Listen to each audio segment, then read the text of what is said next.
The divorce papers sat on the glass coffee table like an accusation. Connor Blackwell stared at them from his leather couch, the Key West city lights blinking through the floor-to-ceiling windows of his penthouse. It was 3 a.m. and sleep felt like a luxury he couldn't afford, though he could afford everything else. His phone buzzed. Another email about the Meridian deal. 72 hours until the biggest real estate acquisition of his career would close. $50 million. His company would triple in value overnight. He should have been celebrating. Instead he felt nothing. The signature at the bottom of the divorce papers belonged to Vanessa. 8 years of marriage gone. Her lawyer's letter was brief and cutting. Emotional neglect were the words that stuck in his mind. Not infidelity. Not abuse. Just absence. She said living with him was like living with a ghost who paid the bills. Connor stood and walked to the window.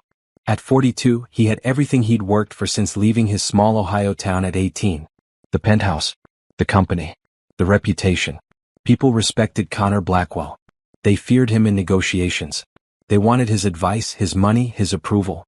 But Vanessa didn't want him anymore. He picked up his phone and scrolled through his contacts. Hundreds of names. Business associates. Clients. Lawyers. Contractors. His thumb hovered over mom, but he didn't press it. What would he say? That he'd failed at the one thing that wasn't supposed to be a transaction? The city below was quiet. Key West never really slept, but at this hour it rested. Connor made a decision that surprised him. He would walk. Just walk. Something he hadn't done in years without a destination or purpose. He changed from his suit into jeans and a green polo shirt, clothes that felt foreign on his body. When was the last time he wore casual clothes? He couldn't remember. His driver was off duty, which meant he'd actually have to walk out his front door like a normal person. The elevator ride down felt longer than usual. The lobby was empty except for the night security guard, who looked startled to see him. Mr. Blackwell? Is everything all right? Fine, Thomas. Just taking a walk. Thomas nodded slowly, the way you nod at someone who's clearly not fine but you're too polite to say so. The humid Florida air hit Connor as he stepped outside. It was late September, and the heat had finally broken into something bearable. He turned left, heading toward the waterfront without thinking. His feet carried him past closed shops and quiet bars, past tourists stumbling back to their hotels, past the life he usually observed from car windows. A cat darted across his path, startling him. When was the last time something unexpected had happened to him? His life was scheduled down to 15-minute increments. His assistant managed his calendar like a military operation. Spontaneity was inefficient. But here he was, walking at 3 a.m. with no plan. He thought about Vanessa's last words to him, spoken 3 weeks ago in this same penthouse. I don't know who you are anymore, Connor. I'm not sure you do either. She'd been crying and he'd stood there, helpless, not knowing how to fix something that couldn't be solved with money or strategy. I'll change, he'd said. You've been saying that for 3 years. She was right. He had been saying it. But saying and doing were different things, and Connor Blackwell was a man who did what was necessary for success. Personal feelings were complications. Emotions were variables that made negotiations messy. Except now, those ignored emotions had cost him his marriage. His phone buzzed again. His business partner, Derek. Even at 3 a.m. the man was working. The message was brief. Meridian people want to move the meeting up. Tomorrow at 2 p.m. Confirmed? Connor stared at the message. Tomorrow. Not in 72 hours. Tomorrow. The biggest deal of his life, and he felt nothing. No excitement. No anxiety. Just emptiness. He typed back, confirmed. The waterfront was ahead now. He could hear the ocean, that constant rhythm that had been the background of his life since moving to Key West 5 years ago. He'd chosen this city for its tax benefits and business opportunities, not for its beauty. But now, in the dark early morning, he noticed things he'd never paid attention to. The way the streetlights reflected on the water. The sound of boats gently knocking against the docks. The smell of salt and fish and life. A bench appeared in front of him, and he sat down heavily. The wood was rough and weathered, nothing like the expensive furniture in his penthouse. It felt real. Connor put his head in his hands. When had he become this person? His mother had raised him to be kind. His father, before he died, had taught him that success meant nothing if you were alone. But somewhere between Ohio and Key West, between 22 and 42, he'd forgotten those lessons. The Meridian deal would make him richer. More successful. More respected in business circles. But who would he celebrate with? Derek would shake his hand and immediately start planning the next acquisition. His employees would send congratulatory emails written by assistants. His mother would say she was proud but ask when he was coming to visit, a question he'd been avoiding for 2 years. Vanessa would sign the divorce papers and move on with her life. Connor looked up at the sky. The stars were fading as the first hint of dawn touched the horizon. He'd sat here longer than he thought. Time had passed in that strange way it does when you're lost in your own head. He should go back. Shower. Prepare for the meeting. Review the contracts one more time. That's what the old Connor would do. The successful Connor. The Connor who had everything except what mattered. But instead he stayed on the bench and watched the sun start to rise. Colors spread across the sky in ways he'd forgotten existed. Pink and orange and gold, painting the world new. And that's when he saw her. A woman pushed a cart along the waterfront path. Even from a distance he could see the cart was painted in bright colors, reds and yellows and blues. She wore a maroon apron over a white shirt, and her dark skin glowed in the early morning light. She was singing something he couldn't quite hear, her voice carrying on the breeze. Connor watched as she set up her cart near the water. She moved with purpose but without rush, arranging items he couldn't see from his bench. There was joy in her movements, a contentment he hadn't seen in himself for longer than he could remember. He stood up, drawn by curiosity he didn't understand. As he got closer he could smell something wonderful. Baked goods. Cakes. Fresh and sweet and completely out of place on a waterfront dock at dawn. The woman looked up as he approached, and her smile was immediate and genuine. Morning. You're up early. Or is it late for you?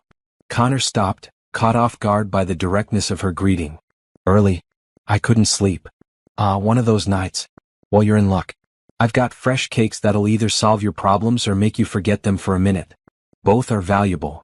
She had the most expressive eyes he'd ever seen, warm and alive with humor. There was a small spot of what looked like frosting on the corner of her mouth, and she seemed completely unconcerned about it. You sell cakes here? At dawn. I sell cakes when people need cakes, and people always need cakes. Breakfast, celebration, comfort, or just because it's Tuesday. I'm not picky about the reasons. Connor found himself almost smiling. That's an interesting business model. It works for me. Now, are you going to stand there analyzing my business strategy, or are you going to try a slice? I've got key lime, chocolate raspberry, and lemon lavender today. All made fresh last night. He looked at the cakes displayed in the cart. They were beautiful in a homemade way, not perfect but clearly made with care. How much? $5 a slice. $7 for the lemon lavender because the lavender's expensive and I'm running a business, not a charity. Connor pulled out his wallet. He had $300 bills and nothing smaller. He always carried cash for tips and small transactions, though he rarely used it. I'll take all of them. The woman's smile faded slightly. All of what? All the cakes. Every slice you have. How much for everything? She crossed her arms, and the warmth in her eyes cooled to something more cautious. That's not how this works. I'm offering to buy your entire inventory. You'll make more money in one transaction than you would all morning. It's efficient. Efficient. She repeated the word like it tasted bad. Let me explain something to you, mister. These cakes aren't just products. They're for the fishermen who come by before their boats leave. For the nurses finishing night shifts at the hospital. For the guy who proposes to his boyfriend over there by that bench every Tuesday until he says yes, which happened last week, by the way. You don't get to buy out their chance to have something good this morning just because you've got money and no patience. Connor stood there, his wallet in his hand, feeling like he'd been slapped. I didn't mean. I know what you meant. You meant to solve a problem quickly so you could move on to the next thing. But some things aren't problems to be solved. Some things are experiences to be had. So no, you can't buy all the cakes. You can buy one slice, eat it, and maybe remember that other people exist in the world besides you. The sun was fully up now, and Connor could see her face clearly. She wasn't angry, just firm. And she was absolutely right. You're right, he said quietly. I'm sorry. Can I buy one slice of the key lime? Her smile returned, smaller but genuine. Now we're talking. Key lime's a good choice. It's honest. Not trying to be fancy, just trying to be good. She cut a generous slice and placed it on a small paper plate with a plastic fork. Connor handed her $100 bill. I don't have change for this. Keep it. No. It's a tip. It's manipulative. You're trying to buy goodwill after I called you out. $5 or no cake. Connor stared at her. No one talked to him like this. No one refused his money. No one challenged him so directly. And stranger still, he liked it. I don't have anything smaller. She sighed, opened a small box under the cart, and counted out $95 in small bills and coins. Here. Your change. Now eat the cake before it gets warm. Key lime's best when it's cool. Connor took the change and the cake. He took a bite and the flavor surprised him. It was perfect. Tart and sweet and creamy, with a crust that was buttery and crisp. This is incredible. I know. My mama's recipe. She knew what she was doing. There was love in her voice when she mentioned her mother, a tenderness that made Connor's chest ache. What's your name? Claire. Claire Thompson. And before you ask, no, I don't have a business card, and no, I'm not interested in expanding or franchising or whatever business thing you're about to suggest. I like my cart, my cakes, and my customers. I'm Connor. I figured you were somebody, Connor. You've got that look. Expensive watch, good shoes, and the kind of tiredness that comes from having too much and not enough at the same time. He should have been offended. Instead, he felt seen. That's very perceptive. I pay attention. It's free and it tells you more than money ever could. A fisherman approached the cart, and Claire's attention shifted immediately. She greeted him by name, asked about his daughter's soccer game, and served him chocolate raspberry with the same joy she'd shown Connor. They laughed about something and the man walked away smiling. Connor finished his cake, threw away the plate, and stood there awkwardly. He didn't want to leave, which was strange. He had a meeting in 9 hours. He needed to shower, prepare, and review contracts. But here, on this waterfront dock, eating cake made by a woman who saw through him completely, he felt more present than he had in years. Will you be here tomorrow? He asked. Claire looked at him with those expressive eyes. Same time, same place. But you can't buy all the cakes then either. Understood. Maybe just one slice. Maybe. She smiled at him, and it felt like a gift he hadn't earned but was grateful to receive anyway. Connor walked back toward his penthouse, the taste of key lime still on his tongue. The sun was bright now, the city waking up around him. He had a massive deal to close, a marriage to mourn, and a life to figure out. But tomorrow morning he'd be back at that cart. For the first time in longer than he could remember, he had something to look forward to that had nothing to do with money or success or proving himself to people who didn't really matter. He had a cake vendor who told him the truth and a slice of key lime that tasted like hope. Are you someone who believes in second chances? In finding connection when you least expect it? If Connor's story resonates with you, subscribe and let me know in the comments. Would you accept a challenge like Claire's or would you walk away? Your thoughts matter. Connor's meeting with the Meridian investors lasted 4 hours. He signed papers, shook hands, and smiled at appropriate moments. Derek kept giving him strange looks across the conference table, probably because Connor seemed distracted. He was. His mind kept drifting to a cake cart on the waterfront and a woman who refused his money. When the meeting finally ended, Derek pulled him aside. Are you all right? You seemed off today. I'm fine. Just tired. We just closed the biggest deal of our lives and you look like you're attending a funeral. What's going on? Connor thought about telling him. About Vanessa. About the divorce papers. About walking at dawn and meeting someone who saw through all his carefully constructed walls. But Derek wouldn't understand. Derek lived for deals like this. His wife was a lawyer who understood long hours and canceled dinners. They made it work because they were the same kind of people. Just processing everything, Connor said instead. Derek clapped him on the shoulder. Well, process faster. We've got the celebration dinner tonight at 7. All the investors will be there. Or something nice. Connor nodded and left the building. His driver was waiting, but Connor told him to go home. He'd walk. It was only 3 in the afternoon, and he had 4 hours before dinner. He could go back to the penthouse, change, and review the acquisition documents again. Or he could do something else. He walked toward the waterfront. The sun was hot and bright, nothing like the soft dawn light from this morning. Tourists crowded the streets now, taking photos and eating ice cream. Connor moved through them, invisible in his blue suit despite its expensive cut. The cake cart was gone. Of course it was. Claire sold at dawn, not in the afternoon heat. But Connor walked to the spot where it had been anyway, as if he might find some trace of her there. A young couple sat on the bench where he'd watched the sunrise. They were holding hands and laughing about something on the girl's phone. They looked happy in that easy way young people in love look happy before life gets complicated.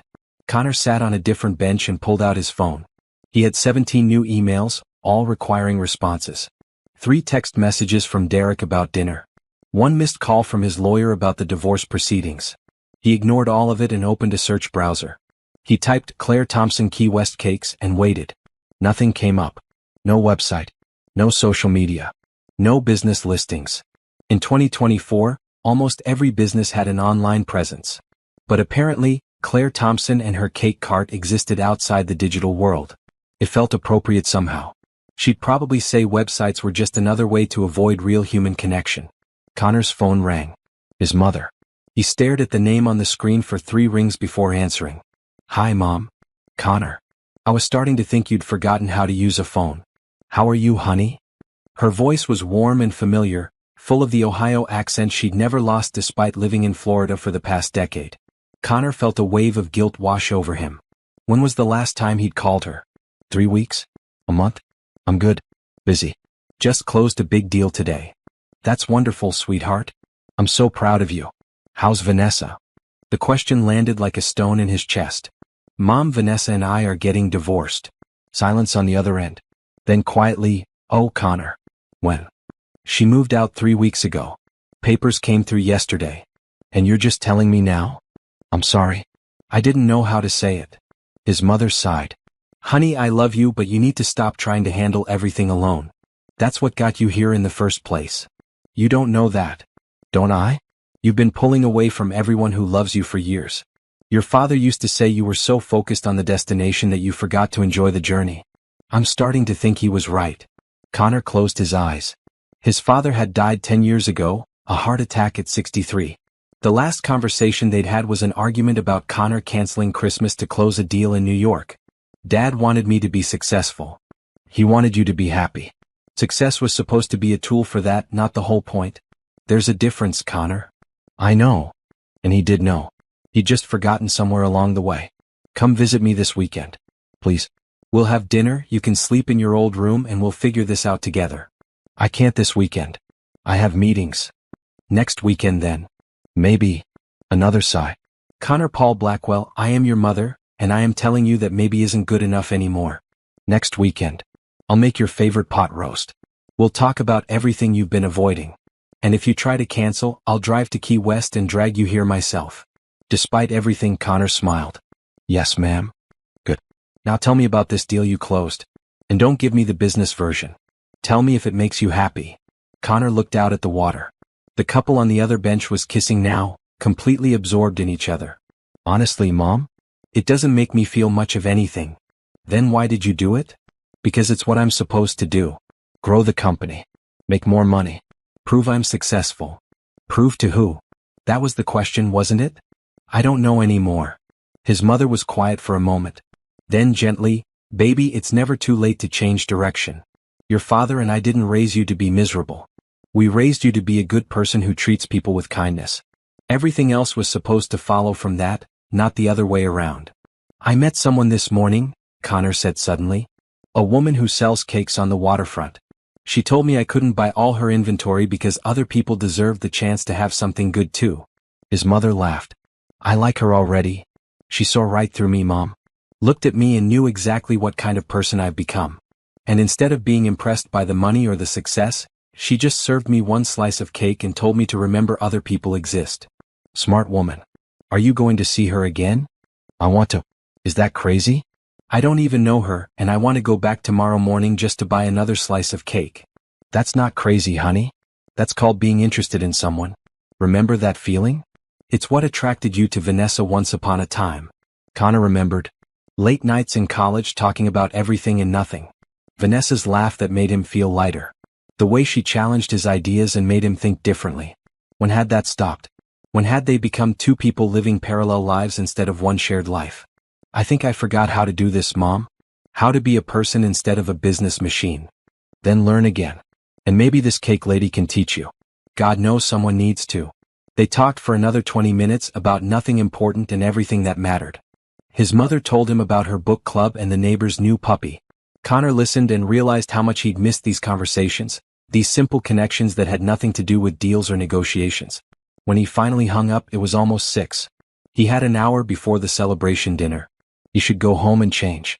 But his suit was fine, and the restaurant was only a few blocks away. He walked there slowly, watching the city around him. Street musicians played on corners. Artists sold paintings of sunsets and sailboats. A little girl dropped her ice cream cone and cried while her father bought her another one. Life was happening all around him, the kind of life he'd been too busy to notice. The restaurant was expensive and exclusive, the kind of place where Connor usually felt at home. But tonight, walking through the door felt like putting on a costume.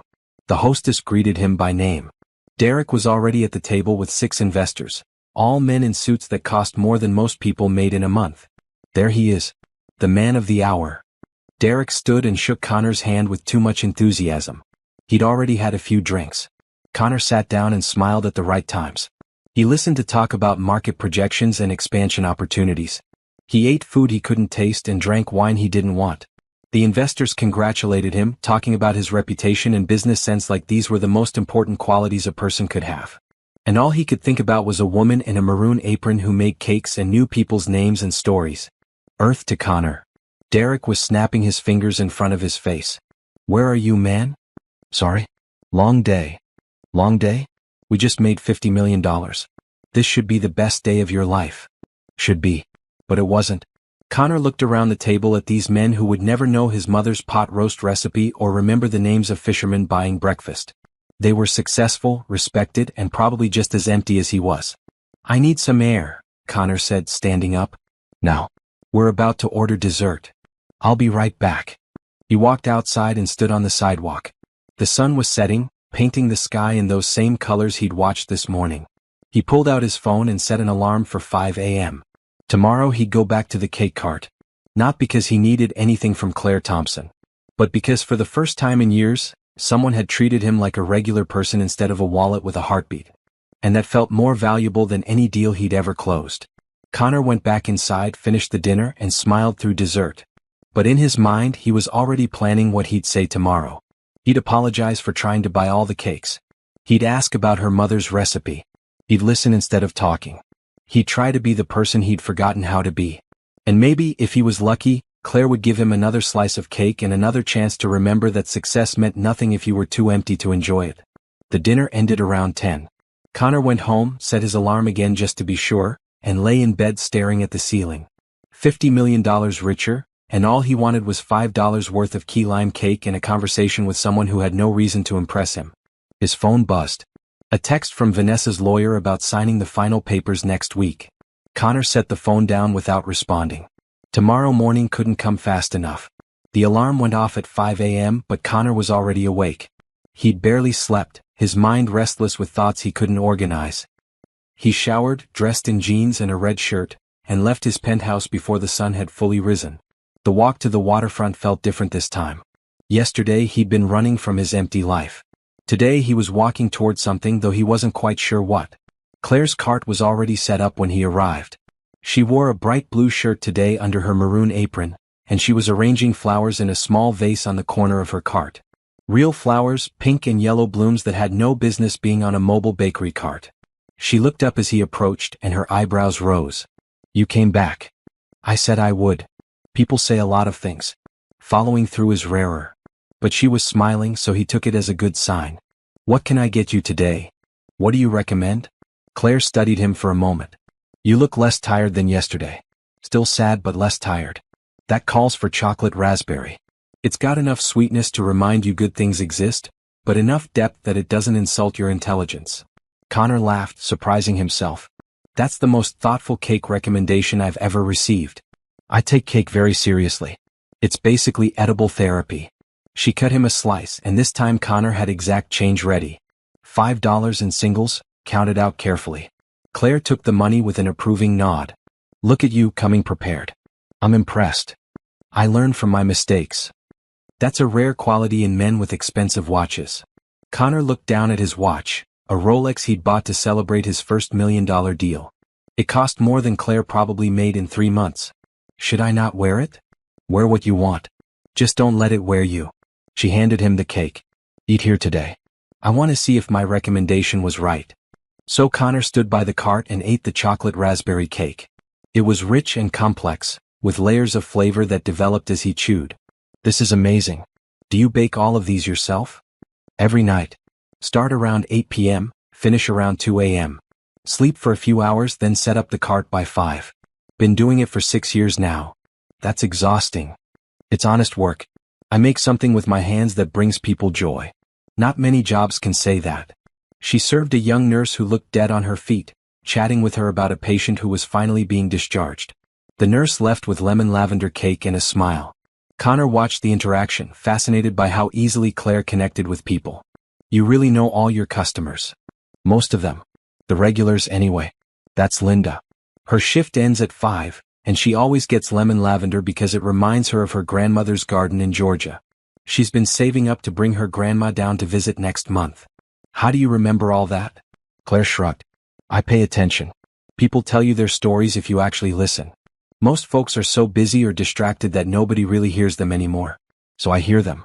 And I remember. A fisherman approached, the same one from yesterday. Claire greeted him by name again. Morning, Frank. How's Bella doing with soccer? She scored 2 goals last night. I've got pictures. Frank pulled out his phone and showed Claire photos of a girl in a green uniform, beaming with pride. Look at her go. Tell her Miss Claire says congratulations. And here, take an extra slice for her. Growing soccer stars need fuel. Claire, I can't. You can and you will.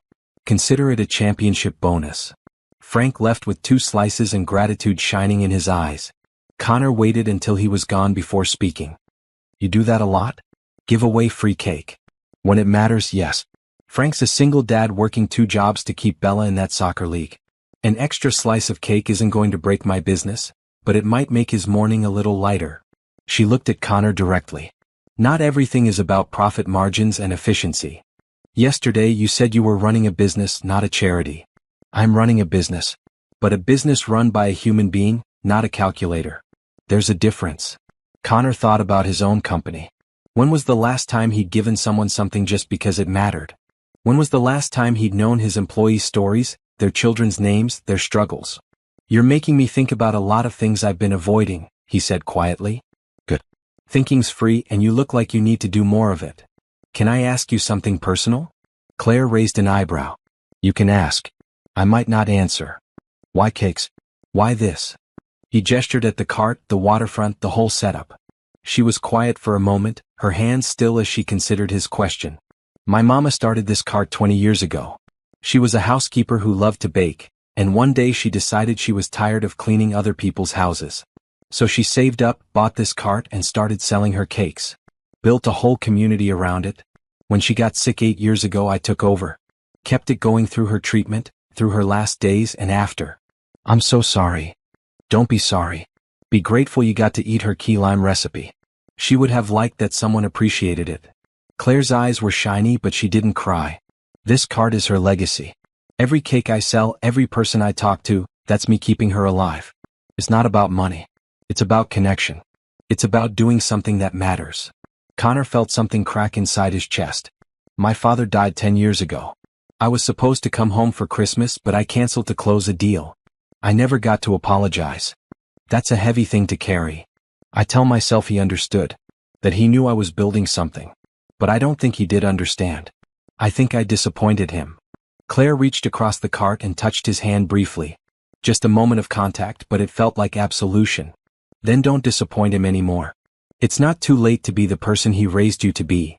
A group of tourists approached, and Claire shifted smoothly into her vendor persona, bright and welcoming. Connor stepped aside and watched her work. She was magical with people, finding something to connect with in each person. She asked questions, remembered details, made everyone feel seen. When the tourists left, Connor was still standing there. Claire looked at him with amusement. You planning to spend all morning at my cart? Do you mind? Not really. You're quiet enough and you're not trying to buy all my inventory again, so that's progress. So Connor stayed. He watched the sunrise fully break over the water. He met more of Claire's regulars. He learned that the man in the green jacket was proposing to his boyfriend again, a running joke Claire explained with obvious affection. He listened to Claire talk about her daughter, Tasha, who was in her 2nd year of medical school in Miami. She's the smart one in the family, Claire said with pride. Full scholarship, top of her class. She's going to be a pediatrician. Always wanted to help kids. You must be proud. Proud doesn't even cover it. I worked 3 jobs when she was growing up, kept this cart going, made sure she had what she needed for school. Every acceptance letter, every good grade, every award, that was us winning. Both of us. Where's her father? Claire's expression hardened slightly. Gone.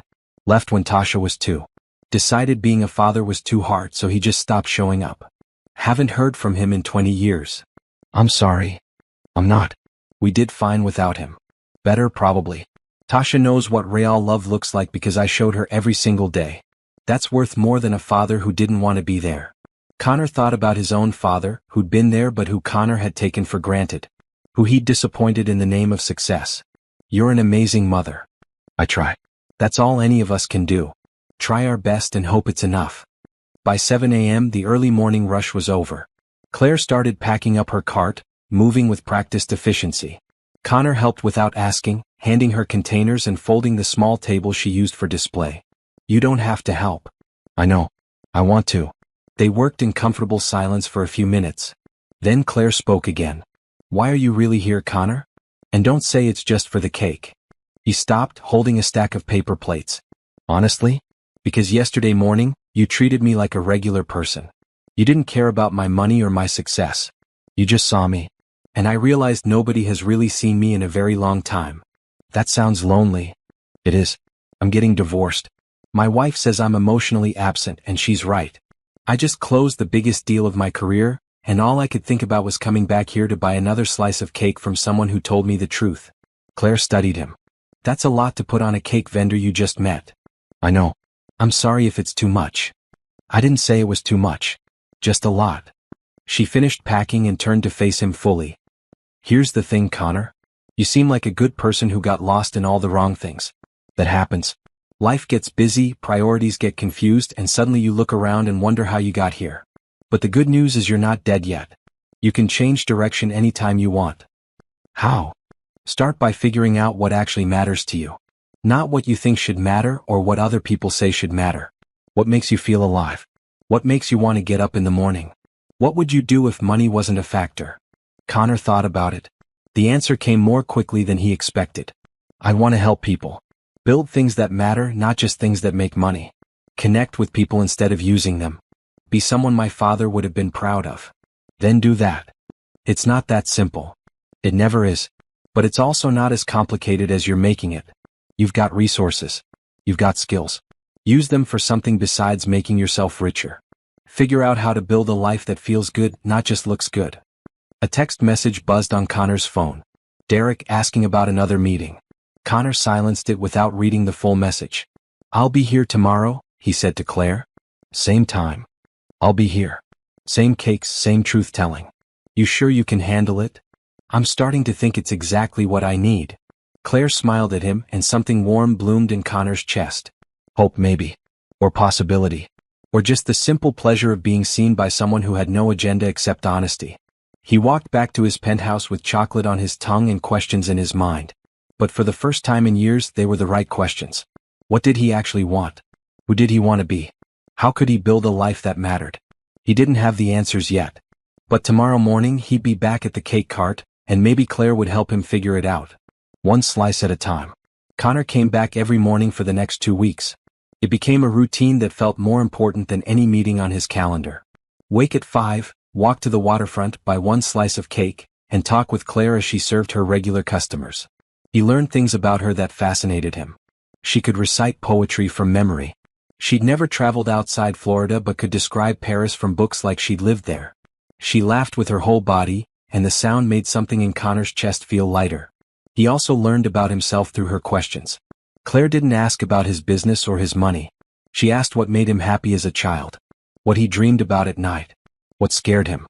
What he'd do if he had only 1 year to live. I think I'd spend more time with my mom, he said one morning, working through lemon lavender cake. And I'd apologize to everyone I hurt by being absent. So why wait? You've got more than a year, hopefully. Start now. So Connor did. He called his mother every evening. He visited her that weekend, despite Derek's protests about missed meetings. He sat in his childhood home and ate pot roast and talked about his father and his failures and his hope that maybe he could still change. His mother hugged him and cried and told him it was never too late. Connor also started changing how he ran his company. He learned his employees' names, all 200 of them. He asked about their families. He adjusted policies to give better parental leave and flexible hours. Derek thought he'd lost his mind. You're going soft, Derek said during a management meeting. This isn't how you build an empire. Maybe I don't want an empire, Connor replied. Maybe I want a company where people actually want to work. But the biggest change was in his mornings. Those hours with Claire became sacred. He'd arrive at her cart, buy his daily cake, and just exist in her presence. They talked about everything and nothing. She told him stories about her customers. He told her about his childhood in Ohio, about dreams he'd forgotten he had. And slowly, carefully, Connor realized he was falling in love with her. It wasn't dramatic or sudden. It was gradual like sunrise. The way she tucked her hair behind her ear when she was thinking. The sound of her laugh. The kindness in her eyes when she talked to struggling customers. The strength it took to raise a daughter alone and keep her mother's legacy alive. He was falling in love, and he had no idea what to do about it. On the 15th morning, Connor arrived to find Claire struggling with a broken wheel on her cart. She was on her knees trying to fix it with limited tools and increasing frustration. "Let me help." Connor knelt beside her without waiting for permission. "It's fine. I've got it." "Claire, you've been wrestling with this for how long?" 20 minutes. "Stupid thing broke on my way here." Connor examined the wheel. The axle was bent. "This needs a professional. You can't fix it with just these tools. I can't afford to miss a day of sales." "Then let me pay for the repair." Claire's eyes flashed. "No, Claire." "I said no. I don't need your money, Connor. It's not charity. It's helping a friend." She sat back on her heels, looking at him with an expression he couldn't quite read. "Is that what we are? Friends? I'd like to think so. Aren't we?" Claire was quiet for a long moment. Then softly, "I don't know what we are. You show up every morning, buy one cake, and we talk. But I don't really know you, Connor. Not really. I know you're getting divorced and you hate your life and you're trying to change. But I don't know what you want from me." The question hung in the air between them. Connor realized this was a moment that mattered, one of those pivots where everything could change based on what he said next. "I want to keep knowing you," he said honestly. "I want to keep learning from you. I want to be the kind of person who deserves your respect. And honestly, I want more than that, but I don't know if I have the right to ask for it." "What do you mean more?" Connor took a breath. "I'm falling in love with you, Claire. I know it's fast and I know I'm probably the last person you'd want to be with. I'm still figuring out how to be a decent human being. But being with you makes me want to be better. You make me want to be better." Claire stared at him, her eyes wide. "Connor. You don't have to say anything. I just needed you to know." She stood up abruptly, brushing dirt from her jeans. "I need to get this cart fixed. Let me help, please. Not because I'm trying to buy your affection, but because I care about you and I don't want you to struggle with this alone." Claire looked at him for a long time. Then she nodded. "Okay, but just the wheel. Nothing else." Connor called a local mechanic he knew, pulled some strings and got someone there within an hour. While they waited, he and Claire sat on the bench where he'd first watched the sunrise. "This is complicated," Claire said quietly. "I know. I'm a single mother with a daughter in medical school. I run a cake cart at dawn. I live in a 2-bedroom apartment and drive a car that's older than my daughter. You live in a penthouse and close $50 million deals. I don't care about any of that. But it matters, Connor. Our worlds are completely different. So we'll build a new world. Together." Claire laughed, but it wasn't a happy sound. "You make it sound so simple. Why can't it be? Because life isn't a fairy tale. Because you've known me for 2 weeks. Because you're still getting divorced and figuring out your life.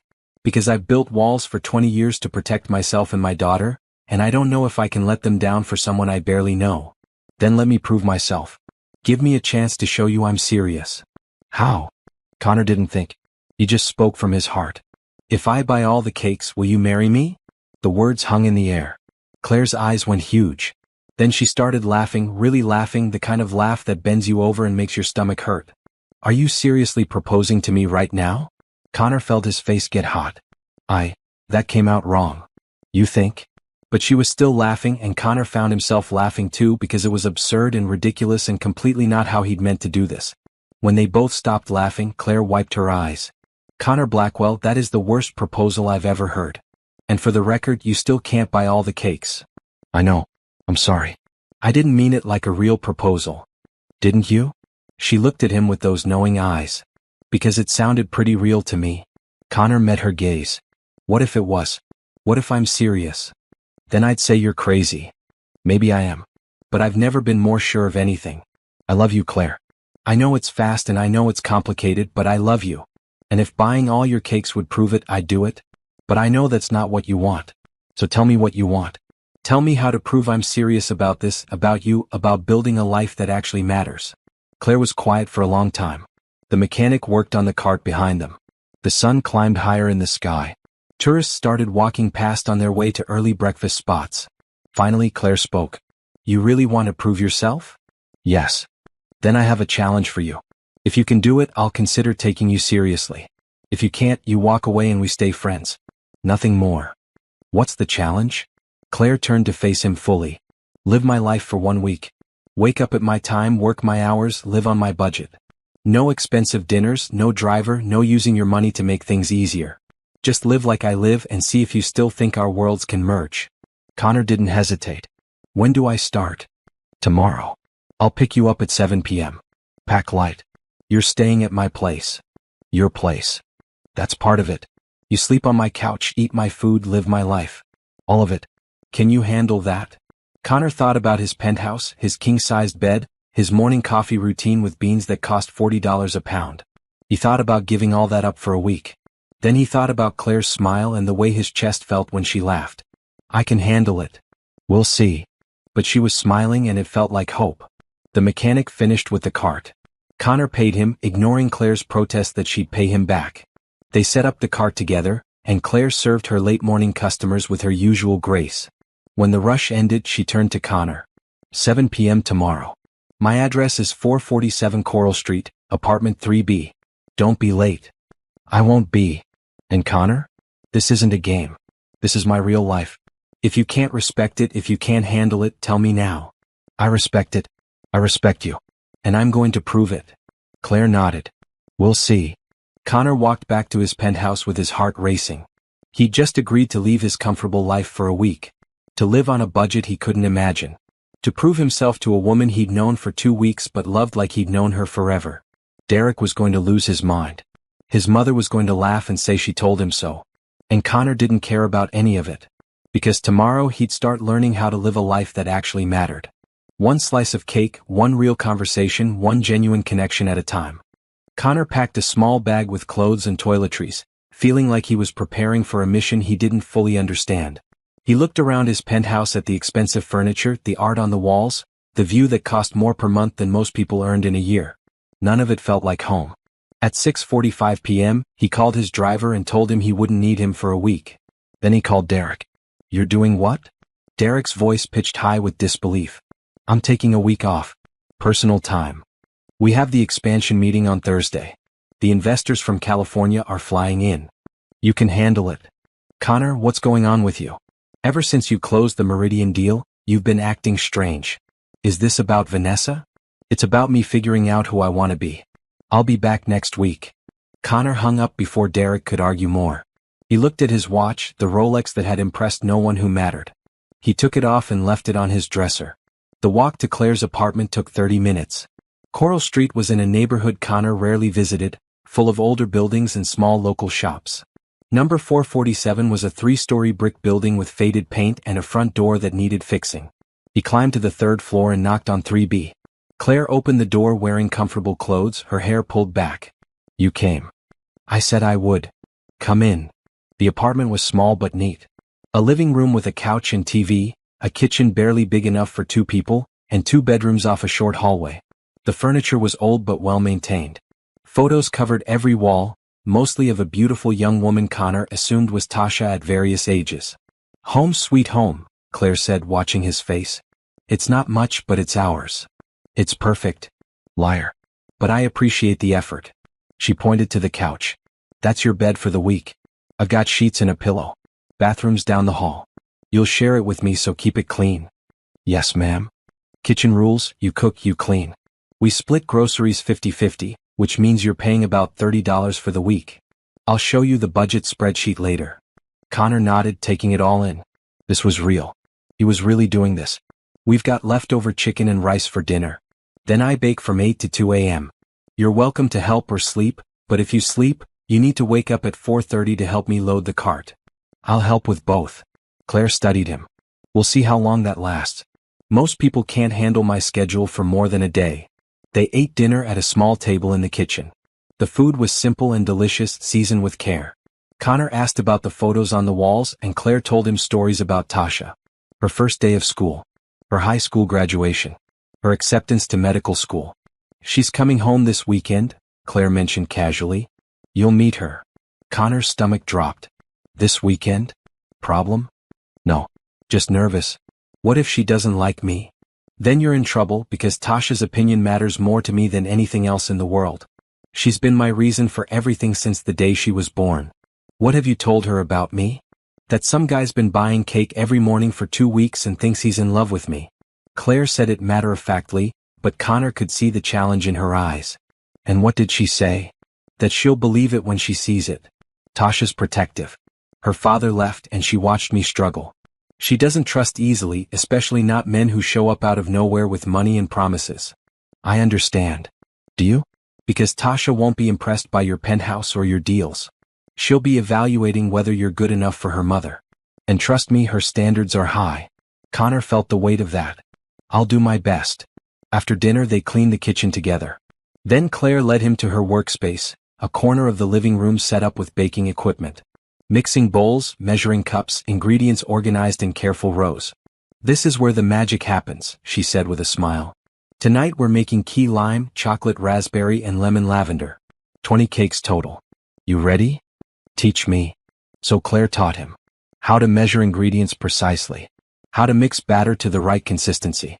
How to know when a cake was perfectly baked by touch and smell, not just timers. Connor followed her instructions, finding unexpected peace in the repetitive motions. They worked in comfortable silence, broken occasionally by Claire's instructions or corrections. Connor messed up a batch of chocolate raspberry by overmixing, and Claire patiently showed him how to fix it. Baking is forgiving if you pay attention, she explained. But it doesn't tolerate arrogance. You have to respect the process. Like life. Exactly like life. Around midnight, Connor's phone buzzed. Derek, sending urgent messages about the expansion meeting. Connor silenced it and put the phone away. You can answer if you need to, Claire said. I don't need to. I'm here doing this. Everything else can wait. By 2 a.m. they had 20 perfect cakes cooling on racks. Connor's feet hurt, his back ached, and his hands were covered in batter and frosting. He'd never felt more accomplished. Not bad for your first night, Claire admitted. You didn't quit or complain once. Why would I? This is incredible. You made something beautiful with your own hands. We made something beautiful. You helped. They cleaned up the kitchen and Claire showed him how to set up the couch with sheets and a pillow. Alarms at 4:30. Don't oversleep. I won't. Good night, Connor. Good night, Claire. He lay on the couch, which was less comfortable than his king-sized bed but somehow felt better. Through the thin walls, he could hear Claire moving in her room, getting ready for bed. City sounds filtered through the windows. A car alarm. Distant voices. Life happening all around him. Connor closed his eyes and smiled. The alarm felt cruel when it went off at 4:30. Connor dragged himself up, groggy and disoriented. Claire was already in the kitchen, dressed and ready, looking far too alert for someone who'd slept 2.5 hours. Morning, sunshine. Coffee's ready. Connor poured himself a cup and took a grateful sip. How do you do this every day? Practice. And necessity. Bills don't pay themselves. She handed him a list. We need to load the cart. Everything on this list needs to fit, organized so I can access things easily. Think you can handle it? I'll try. Loading the cart was like a puzzle. Everything had to fit perfectly, balanced so it could be pushed smoothly over the rough sidewalk. Connor struggled at first, but Claire guided him patiently, showing him the system she'd developed over years. By 5 a.m., they were walking to the waterfront, Connor pushing the cart while Claire carried the cash box and supplies. The city was quiet at this hour, peaceful in a way Connor had never experienced from his penthouse. They set up quickly, working in practiced rhythm now. Claire arranged the cakes while Connor set up the table and chairs. By 5:30 they were ready for customers. Frank the fisherman was first like always. Morning, Claire. Who's your helper? This is Connor. He's learning the business. Frank looked Connor over with open curiosity. You picked a tough teacher. Claire doesn't go easy on anybody. I'm learning that, Connor said with a smile. The morning rush was busier than Connor expected. He helped serve customers, counting change and learning names. Linda the nurse. George the teacher. Maria the hotel worker. Each person had a story and Claire knew all of them. By 8 a.m. they'd sold half their inventory. Connor's feet were screaming and he'd never been more tired. But watching Claire interact with her customers, seeing the joy she brought to their mornings, he understood why she did this. "Break time," Claire announced. She cut them each a slice of cake and poured water from a thermos. They sat on the bench and watched the water. "So?" she asked. "Still think you can handle a week of this?" Connor looked at his hands, rougher than they'd been yesterday. His body ached. He'd slept less than 3 hours. He had no idea how his business was doing and he didn't care. "I can handle it. The question is, can you handle having me around?" Claire smiled. "You're not completely useless. That's something."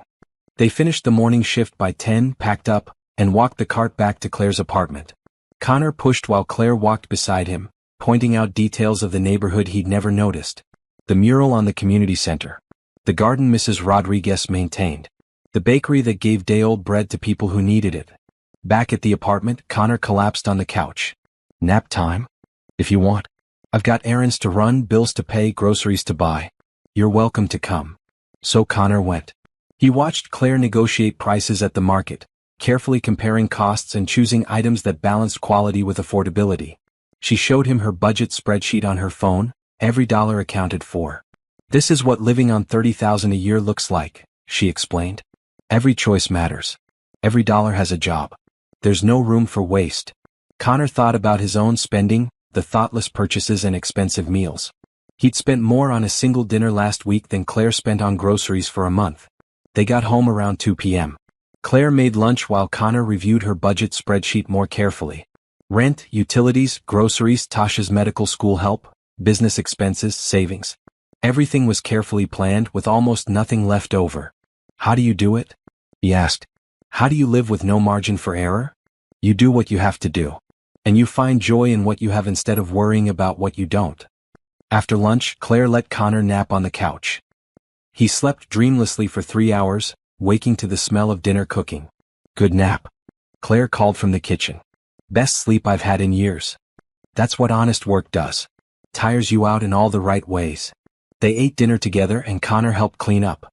Then it was back to baking, another night of mixing and measuring and learning. Connor's hands moved more confidently now and Claire corrected him less. Around midnight, Claire's phone rang. She glanced at the screen and smiled. "It's Tasha." She answered on speaker. "Hey, baby girl."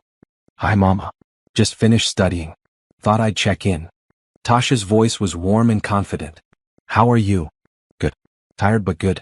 I've got help this week." "Help? Since when do you let anyone help with the cakes?" "Since I decided to give someone a chance." "Tasha, say hi to Connor."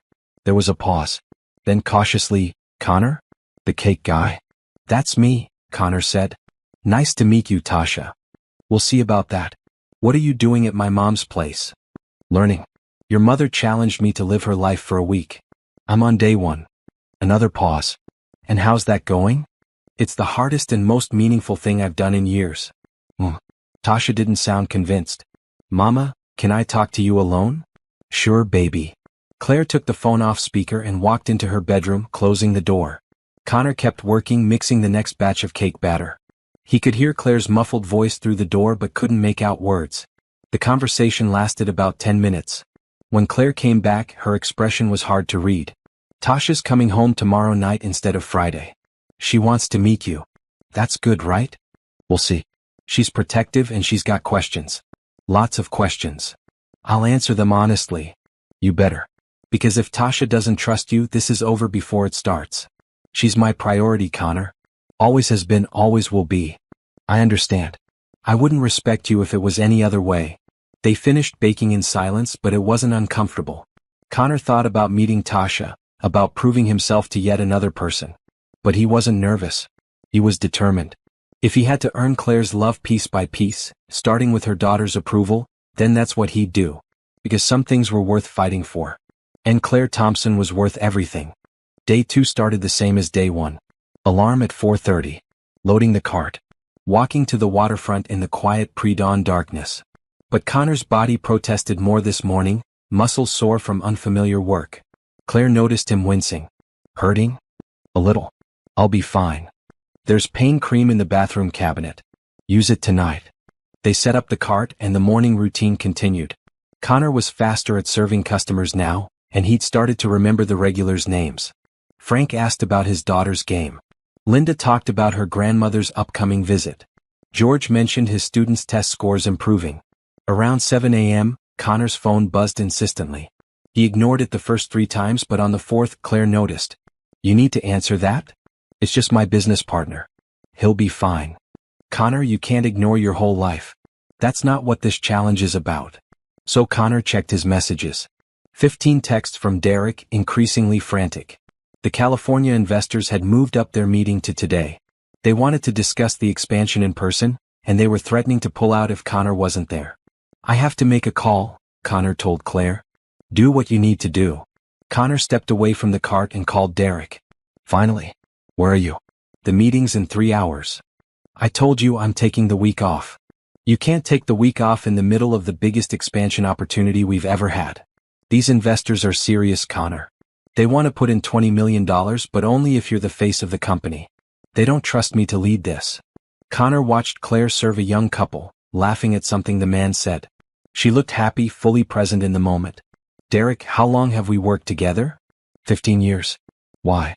In 15 years, have I ever given you a reason not to trust your abilities?" "That's not the point." "It is the point. You're a brilliant businessman. You know this company as well as I do. Handle the meeting. Tell them I've delegated this because I trust you completely. And if they won't invest because I'm not in the room, then they're not the right investors for us." "You're serious? You're really not coming?" "I'm serious. You've got this, Derek. I believe in you." There was a long silence. Then quietly, "What's happened to you?" "I'm figuring out what actually matters. Handle the meeting. Call me after and let me know how it goes." Connor hung up before Derek could argue more. His hands were shaking slightly. He'd just potentially walked away from a $20 million investment. The old Connor would never have done that. But the old Connor was miserable. He went back to the cart. Claire looked at him questioningly. "Everything okay?" "I delegated. It'll be fine or it won't. Either way, I'm staying here." Something shifted in Claire's expression. "Respect, maybe." That was a big decision. It was the right decision. Derek's been ready to lead for years.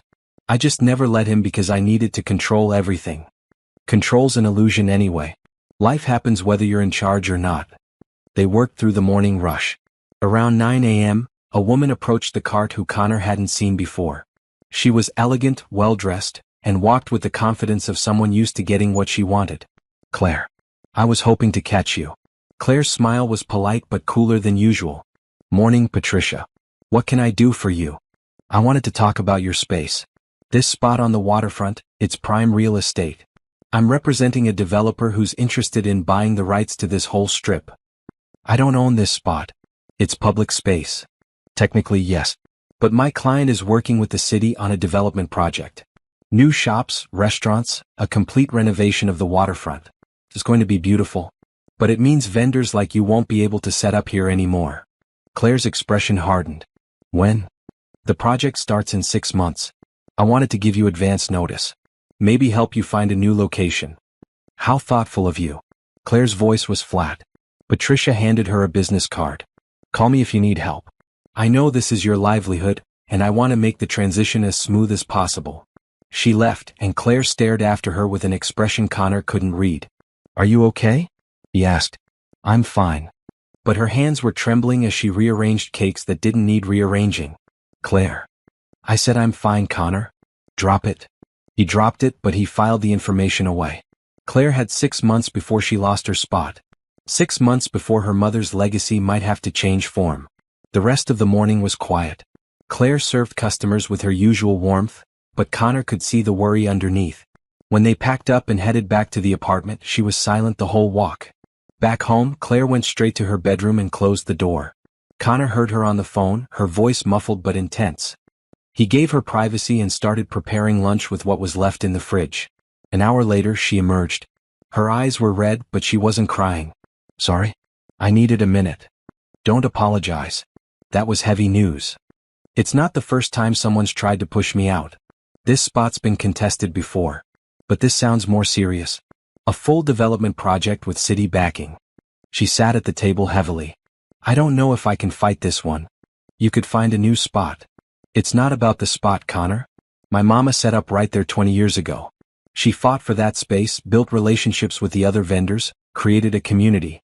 That spot is part of her story. Part of our story. Then we'll fight for it. Claire looked at him sharply. You're not alone in this. If you want to fight, I'll help. What? This isn't your problem. Because I care about you. Because this matters to you, which means it matters to me. Claire studied him for a long moment. You really mean that? I do. She was quiet, thinking. Then she shook her head. Let's deal with it later.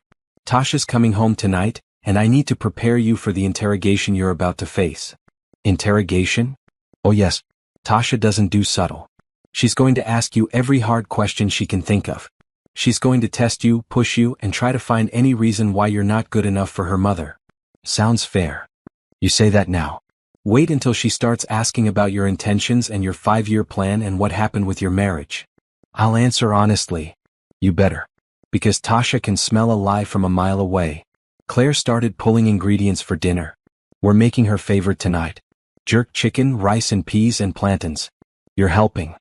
So Connor helped. He learned to season chicken properly, to get the rice consistency just right, to fry plantains until they were golden and sweet. Claire moved around the kitchen with practiced ease, and Connor tried to stay out of her way while still being useful. Around 6 p.m. a key turned in the lock. The door opened and a young woman walked in. Tasha was stunning, with Claire's eyes and a confidence that came from knowing exactly who she was. She wore scrubs and carried a backpack that looked heavy with textbooks. Mama? She dropped everything and hugged Claire tightly. Baby girl. You're early. I caught an earlier bus. Wanted more time with you. Tasha's eyes found Connor over Claire's shoulder. And this must be Connor. That's me. Connor extended his hand. It's nice to meet you, Tasha. She shook his hand, her grip firm. We'll see about that. The three of them sat down to dinner. Tasha asked Connor questions while they ate, rapid fire and direct. So you're a millionaire? Technically, yes. What do you do? Real estate development. I build commercial properties. And you've known my mother for 2 weeks? Yes. Why? Connor set down his fork. Because she's the most genuine person I've ever met. Because she challenged me to be better. Because spending time with her made me realize my whole life was empty. Tasha's eyes narrowed. That's a lot to put on someone you just met. I know. But it's the truth. What happened with your marriage? I neglected it. I prioritized work over my wife and she left. She was right to leave. And now you think my mother's going to fix you? No. I think your mother's showing me how to fix myself. What happens when you get bored? When the novelty wears off and you remember you're rich and successful and she's a cake vendor living in a small apartment. Connor met Tasha's challenging gaze steadily. I won't get bored. Your mother isn't a novelty. She's real and authentic and everything I've been missing. I'm not here because I want to save her or change her. I'm here because she's changing me. Words are easy. What about actions? I'm living on her couch, working her hours, learning her life. What else would you like me to do to prove I'm serious? Tasha was quiet for a moment. Then, don't hurt her. She's been through enough. Our father left and she worked 3 jobs to raise me. She's the strongest person I know, but everyone has limits. If you're going to be in her life, you better be all in. No half measures. No running when things get hard. I understand. Do you? Because my mother deserves someone who will stand beside her, not someone who's going through a midlife crisis and thinks playing poor for a week is meaningful. The words stung because they were valid. Connor took a breath. You're right to question me. If I were you, I'd be asking the same things. All I can tell you is that I'm not playing. This isn't a phase or a crisis. I'm trying to become someone I can respect, and your mother is teaching me how. Whether that means we end up together or not, I'll always be grateful to her for that.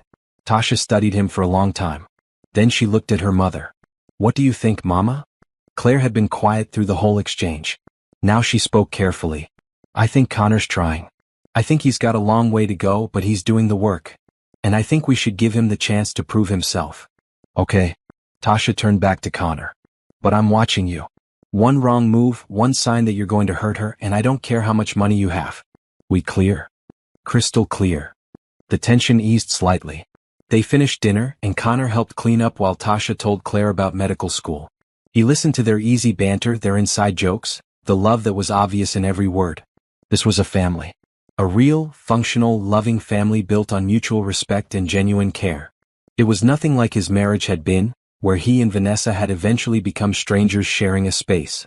Connor's phone buzzed. Derek. The meeting must be over. He excused himself and stepped into the hallway to call back. How did it go? Surprisingly well. They asked where you were. I explained you were taking personal time and had full confidence in me to represent the company. They were skeptical at first, but I walked them through the expansion plans and convinced them we're worth the investment. That's great, Derek. I knew you could do it. Connor, they want to meet you eventually. They made that clear. But they're willing to move forward with the initial investment based on our presentation. See? You didn't need me there. Maybe not for this. But Connor, you can't just disappear from your own company. This worked once, but it's not sustainable. I know. We'll figure it out when I get back. For now, just handle things. I trust you. After he hung up, Connor leaned against the hallway wall. The expansion was happening. The investment was secured. His company would grow just like he'd planned. But he felt no excitement. Just quiet satisfaction that Derek had succeeded. When he went back inside, Tasha and Claire were curled up on the couch, looking at photos on Tasha's phone. Medical school adventures, study groups, moments of a life Claire could only participate in through screens. Connor saw Claire's face as she looked at her daughter. Pure love, pride, and a hint of sadness that Tasha was growing up in a way. Connor, come look at this, Claire called. Tasha's class did a charity clinic in Little Havana. He sat on the other side of Claire and looked at the photos. Tasha in scrubs helping elderly patients, children smiling despite obvious illness. Real medical work helping real people. This is amazing, Tasha. You're doing incredible things. I'm trying. That's all any of us can do. They stayed up talking until midnight. Then Tasha claimed her bedroom and Connor set up the couch. Claire lingered after Tasha had gone to bed. She likes you, Claire said quietly. She won't admit it yet, but I can tell. How can you tell? Because she didn't eviscerate you completely. That was her going easy. Connor laughed. If that was easy, I'm terrified of hard. You should be. Tasha doesn't accept anyone easily. But you held your own. That matters. Thank you for defending me in there. I wasn't defending you. I was being honest. You are trying and I do want to give you a chance. But Connor, Tasha's right about one thing. If you're going to be in my life, you have to be all in. I don't do casual and I don't do temporary. I'm not looking for casual or temporary. Then what are you looking for? Connor looked at Claire in the dim light of the living room. A real life. A meaningful life. Connection that matters. And if I'm being completely honest, a future with you in it. Claire's breath caught. That's a lot to promise after 2 weeks. I know. But I've never been more sure of anything. She was quiet for a long moment. Then she stood. Get some sleep, Connor. We've got another early morning and Tasha's coming with us. She wants to see you work the cart. Another test? Everything's a test until you prove yourself. But you're doing okay so far. Claire went to her room and Connor lay on the couch. Through the wall, he could hear Tasha and Claire talking quietly. Mother and daughter, sharing the kind of bond he'd never really had with his own parents. He thought about his father, dead 10 years. About his mother, trying to maintain a relationship with a son who'd been emotionally absent. About Vanessa, his almost ex-wife who'd given up on them because he'd given up first. Connor had spent years building walls and now he was trying to tear them down. It was harder than any business deal he'd ever negotiated. More frightening than any risk he'd ever taken. But lying on Claire Thompson's worn couch, listening to the life of a family that actually functioned, Connor felt something he hadn't felt in years. Hope. Not for success or money or status. But for connection. For love. For a life that mattered more than his bank account. Tomorrow Tasha would watch him work. She'd evaluate whether he was worthy of her mother. And Connor would do his best to prove that he was. One cake, one customer, one genuine moment at a time. Morning came too early as it always did. But this time Tasha was up with them, already dressed and looking far too alert for 4:30 a.m. Med school trains you to function on no sleep, she explained. 4:30 is practically sleeping in. The three of them loaded the cart together, Tasha fitting in seamlessly with the routine. She asked Connor questions about his technique, tested whether he remembered customer names from previous mornings, and generally evaluated every move he made. You're slower than my mother, she observed. I've been doing this for 3 days. She's been doing it for 6 years. Fair point. But you're getting better. Yesterday you would have dropped that cake pan. On the walk to the waterfront, Tasha asked Connor about his business. Not judgmental questions but genuine curiosity about what he did and why. Real estate development sounds boring, she said. It can be. But it's about creating spaces where people live and work. When it's done right, it improves communities. And when it's done wrong, it displaces people and destroys neighborhoods. Which kind do you do? Connor thought about his projects. The office buildings, the luxury condos, the commercial spaces. Honestly, I've probably done both. I focused on profit margins and investor returns, not on community impact. That's something I need to change. At least you admit it. Most people just defend their bad choices. They set up the cart and the morning rush started. Tasha watched Connor interact with customers, how he remembered Frank's daughter's name, asked Linda about her grandmother, checked with George about his students. Around 7 a.m., an elderly man approached the cart. He looked tired and worried, and Claire's expression immediately shifted to concern. Mr. Rodriguez, what's wrong? It's Maria. She fell last night. Broke her hip. She's at the hospital and I don't know what to do. I don't drive, and the bus doesn't run direct to the hospital from here. Claire didn't hesitate. Connor, can you take him? I don't have my car here. Then call a ride service. My treat. Connor pulled out his phone, but something made him stop. Mr. Rodriguez, I can drive you myself. My car's at my place. It's a 20-minute walk from here. I can't ask you to do that. You're not asking. I'm offering. Let's go. Connor looked at Claire. Can you handle the cart alone? Tasha's here. We'll manage. Go. So Connor and Mr. Rodriguez walked to Connor's penthouse. The older man moved slowly, worry etched in every line of his face. They didn't talk much, but Connor learned that Maria was Mr. Rodriguez's wife of 53 years. They'd been together since they were 16. At the penthouse, Mr. Rodriguez stared at the building. You live here? For now. Come on up. In the garage, Connor's car sat where he'd left it. A Mercedes sedan, sleek and expensive. Mr. Rodriguez settled into the leather seat carefully, like he was afraid to touch anything. They drove to the hospital in silence. Connor parked in the visitor lot and walked Mr. Rodriguez inside, helping him navigate the confusing corridors until they found Maria's room. She was awake, looking small in the hospital bed. But her face lit up when she saw her husband. Ernesto, you found me. Of course I found you. As if I could lose you after 53 years. They embraced, and Connor felt like an intruder on their moment. He started to back out of the room, but Mr. Rodriguez called after him. Thank you, young man. You didn't have to do this. I wanted to help. Maria looked at Connor with knowing eyes. You're Claire's friend. The one who's been working her cart. That's me. She talks about you. Says you're learning. I'm trying. That's all we can do. Try and hope it's enough. Connor left them together and went to the hospital cafeteria to wait. He bought coffee and sat by a window watching people come and go. Families worried about loved ones. Doctors and nurses moving with practiced efficiency. Life and death happening in the same building, separated only by doors and hallways. His phone buzzed. Tasha. Mom says you took Mr. Rodriguez to see his wife. That was good of you. It's what anyone would do. No, it's not. Most people would have called a ride service and moved on with their day. You went out of your way. Mom noticed. How are things at the cart? Busy. But manageable. When are you coming back? Soon. I'm just making sure Mr. Rodriguez is okay first. There was a pause. Then, you know what? Maybe you're not completely terrible. Connor smiled. High praise from you. Don't let it go to your head. You're still on probation. They hung up, and Connor sat with his coffee until Mr. Rodriguez emerged from Maria's room an hour later. She's going to be okay, he said, his voice thick with relief. Surgery tomorrow, then rehab. But she'll be okay. That's great news. Connor, can I ask you something? Of course. Why did you do this? You don't know me. You didn't have to help. Connor thought about it. A few weeks ago I wouldn't have. I would have called a car service and moved on because I was too busy with things that seemed important but weren't.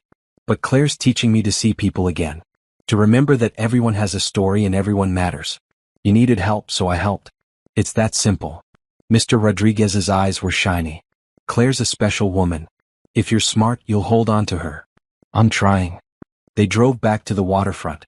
Connor dropped Mr. Rodriguez at his apartment, waited until he was safely inside, then walked back to where the cart was set up. Claire and Tasha had finished the morning rush and were packing up. Claire looked up as Connor approached, and her smile was warm. How's Maria? Surgery tomorrow, but she'll be okay. Mr. Rodriguez is relieved. That was kind of you. To drive him yourself instead of just calling a car. It was the right thing to do. Tasha was watching him again with that evaluating look. How much did that cost you in lost time? Could you have closed a deal or made money instead? Probably. But what's the point of having resources if you don't use them to help people? Most rich people don't think that way. Most rich people are miserable. I know. I was one of them. They walked back to the apartment together, the three of them. Tasha asked Connor more questions, pushing and testing. But her tone was different now, less hostile and more curious.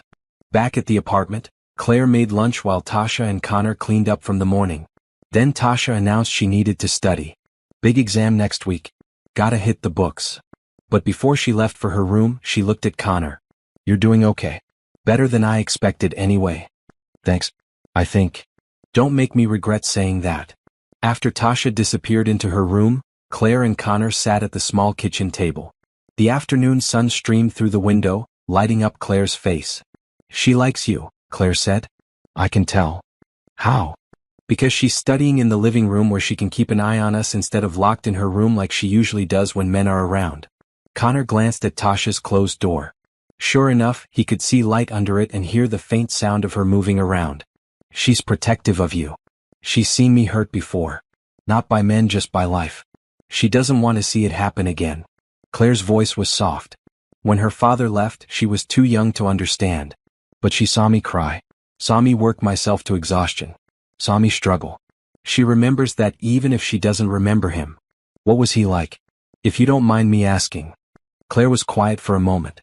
Charming. Funny. Completely unreliable. He was good at making promises and terrible at keeping them.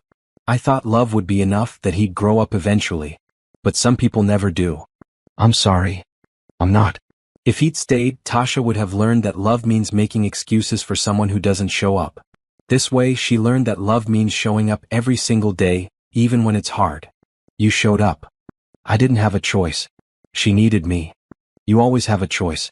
You chose to be her mother, fully and completely. That's not nothing. Claire looked at him with those expressive eyes. You keep saying things that make me want to trust you. Then trust me. It's not that simple. Why not? Because trusting someone means giving them the power to hurt you. And I've been hurt enough for one lifetime. Connor reached across the table and took her hand. She didn't pull away. I can't promise I'll never hurt you. People hurt each other sometimes even when they don't mean to. But I can promise I'll show up. I'll be honest. I'll do the work. And I'll never ever take you for granted. Claire's fingers tightened on his. You've got 2 more days in this challenge. Then what? Then we figure out what comes next. Together. What if what comes next means you realizing this isn't what you want? That my life is too small, too limited, too different from yours. Your life isn't small. It's rich in all the ways that matter. It's full of genuine connection and real purpose. My life was the small one. Big bank account, tiny heart. You're good with words. I mean them. They sat there, hands linked across the table, until Tasha emerged from her room. Okay, lovebirds. Enough of the tender moment. Connor, you're helping me quiz for my exam. I don't know anything about medicine. You don't have to. You just have to read the questions and tell me if my answers sound confident. It's a technique. So Connor spent the afternoon helping Tasha study. He read questions about anatomy and pharmacology, terms he barely understood. Tasha answered with impressive knowledge, occasionally asking him to repeat a question or challenge her on a detail. Around 5 p.m., Claire announced she was making dinner. Connor helped while Tasha continued studying at the table. They moved around each other in the small kitchen, a dance they developed over the past few days. You've gotten better at this, Claire observed. You don't trip over your own feet anymore. I'm learning. You're a patient teacher. Am I? Tasha would disagree. She says I'm too demanding. You have high standards. That's different from being demanding. See, there you go again. Saying things that make me like you. Is it working? Claire smiled at him over a pot of rice. Maybe. They ate dinner together, the three of them. Conversation flowed easily now, less interrogation and more genuine getting to know you. Tasha told stories about medical school disasters. Claire shared memories of her mother. Connor talked about his childhood in Ohio, about dreams he'd had before business consumed him. What did you want to be when you were a kid? Tasha asked. A teacher. Like my father. What changed? I wanted to make money. Thought success meant wealth, status, power. So I left Ohio, went to business school, and never looked back. Do you regret it? Connor thought about it honestly. I regret the person I became. The choices I made. The relationships I damaged. But I don't regret the journey because it led me here. Smooth, Tasha said, but she was smiling. After dinner they watched a movie together. Something light and funny that didn't require deep thought. Connor sat on one end of the couch, Claire in the middle, Tasha on the other end. Halfway through, Claire leaned against Connor's shoulder. It was such a simple gesture, but it felt monumental. Trust. Comfort. The beginning of something real. By 10 p.m., Tasha announced she was going to bed. Early bus tomorrow. Gotta get back to Miami. Already? Claire's disappointment was obvious. I know, Mama. But I've got that exam and I need to study more before it. I'll come back in 2 weeks. Tasha hugged her mother tightly, then surprisingly hugged Connor too. Don't screw this up, she whispered in his ear. She deserves better than her track record with men. Be that better. I will. After Tasha went to bed, Claire and Connor cleaned up. Then they sat on the couch together, not talking, just existing in the same space. 2 more days, Claire said quietly. 2 more days. Are you going to make it? I'm going to make it. Then what? Then I prove to you that this is real. That I'm serious. That I can be the person you deserve. Claire turned to look at him. Connor, you don't have to be perfect. I'm not looking for perfect. I'm looking for real. Then I'll be real. Every day. Starting now and not stopping. She leaned in and kissed him. Soft and tentative, a question more than a statement. Connor kissed her back, gentle and certain. When they pulled apart, Claire's eyes were shining. 2 more days. Then we figure out the rest. 2 more days, Connor agreed. That night, lying on the couch, Connor thought about the week. He'd learned to bake cakes and serve customers. He'd lived on a budget and slept on a worn couch. He'd helped an elderly man get to the hospital and studied medical terminology with a brilliant young woman. He'd lived more in 5 days than he had in the past 5 years. And he'd fallen more deeply in love with Claire Thompson than he thought possible. 2 more days of the challenge. Then the real work would begin. Building a life that honored both of their worlds. Creating something new that didn't require either of them to give up who they were. It wouldn't be easy. But nothing worth having ever was. Day 6 started with a surprise. When Connor's alarm went off at 4:30, Claire was already up, standing by the window with her phone pressed to her ear. Her voice was low and worried. I understand. Yes. Thank you for calling. She hung up and turned to find Connor sitting up on the couch. That was the city planning office. They're moving up the waterfront development timeline. I have 3 months, not 6, to find a new location. What? Why? The developer offered to pay penalties to accelerate construction. They want to break ground by April.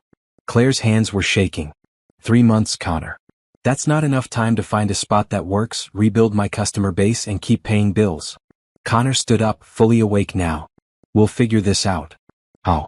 I can't afford a legal fight. I can't afford to miss weeks of sales while we relocate. And I can't just give up my mother's legacy. Her voice cracked.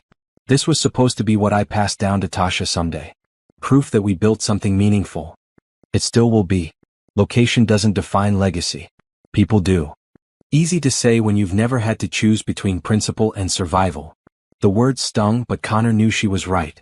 He'd never had to make choices like that. He'd always had options, backup plans, resources. You're right.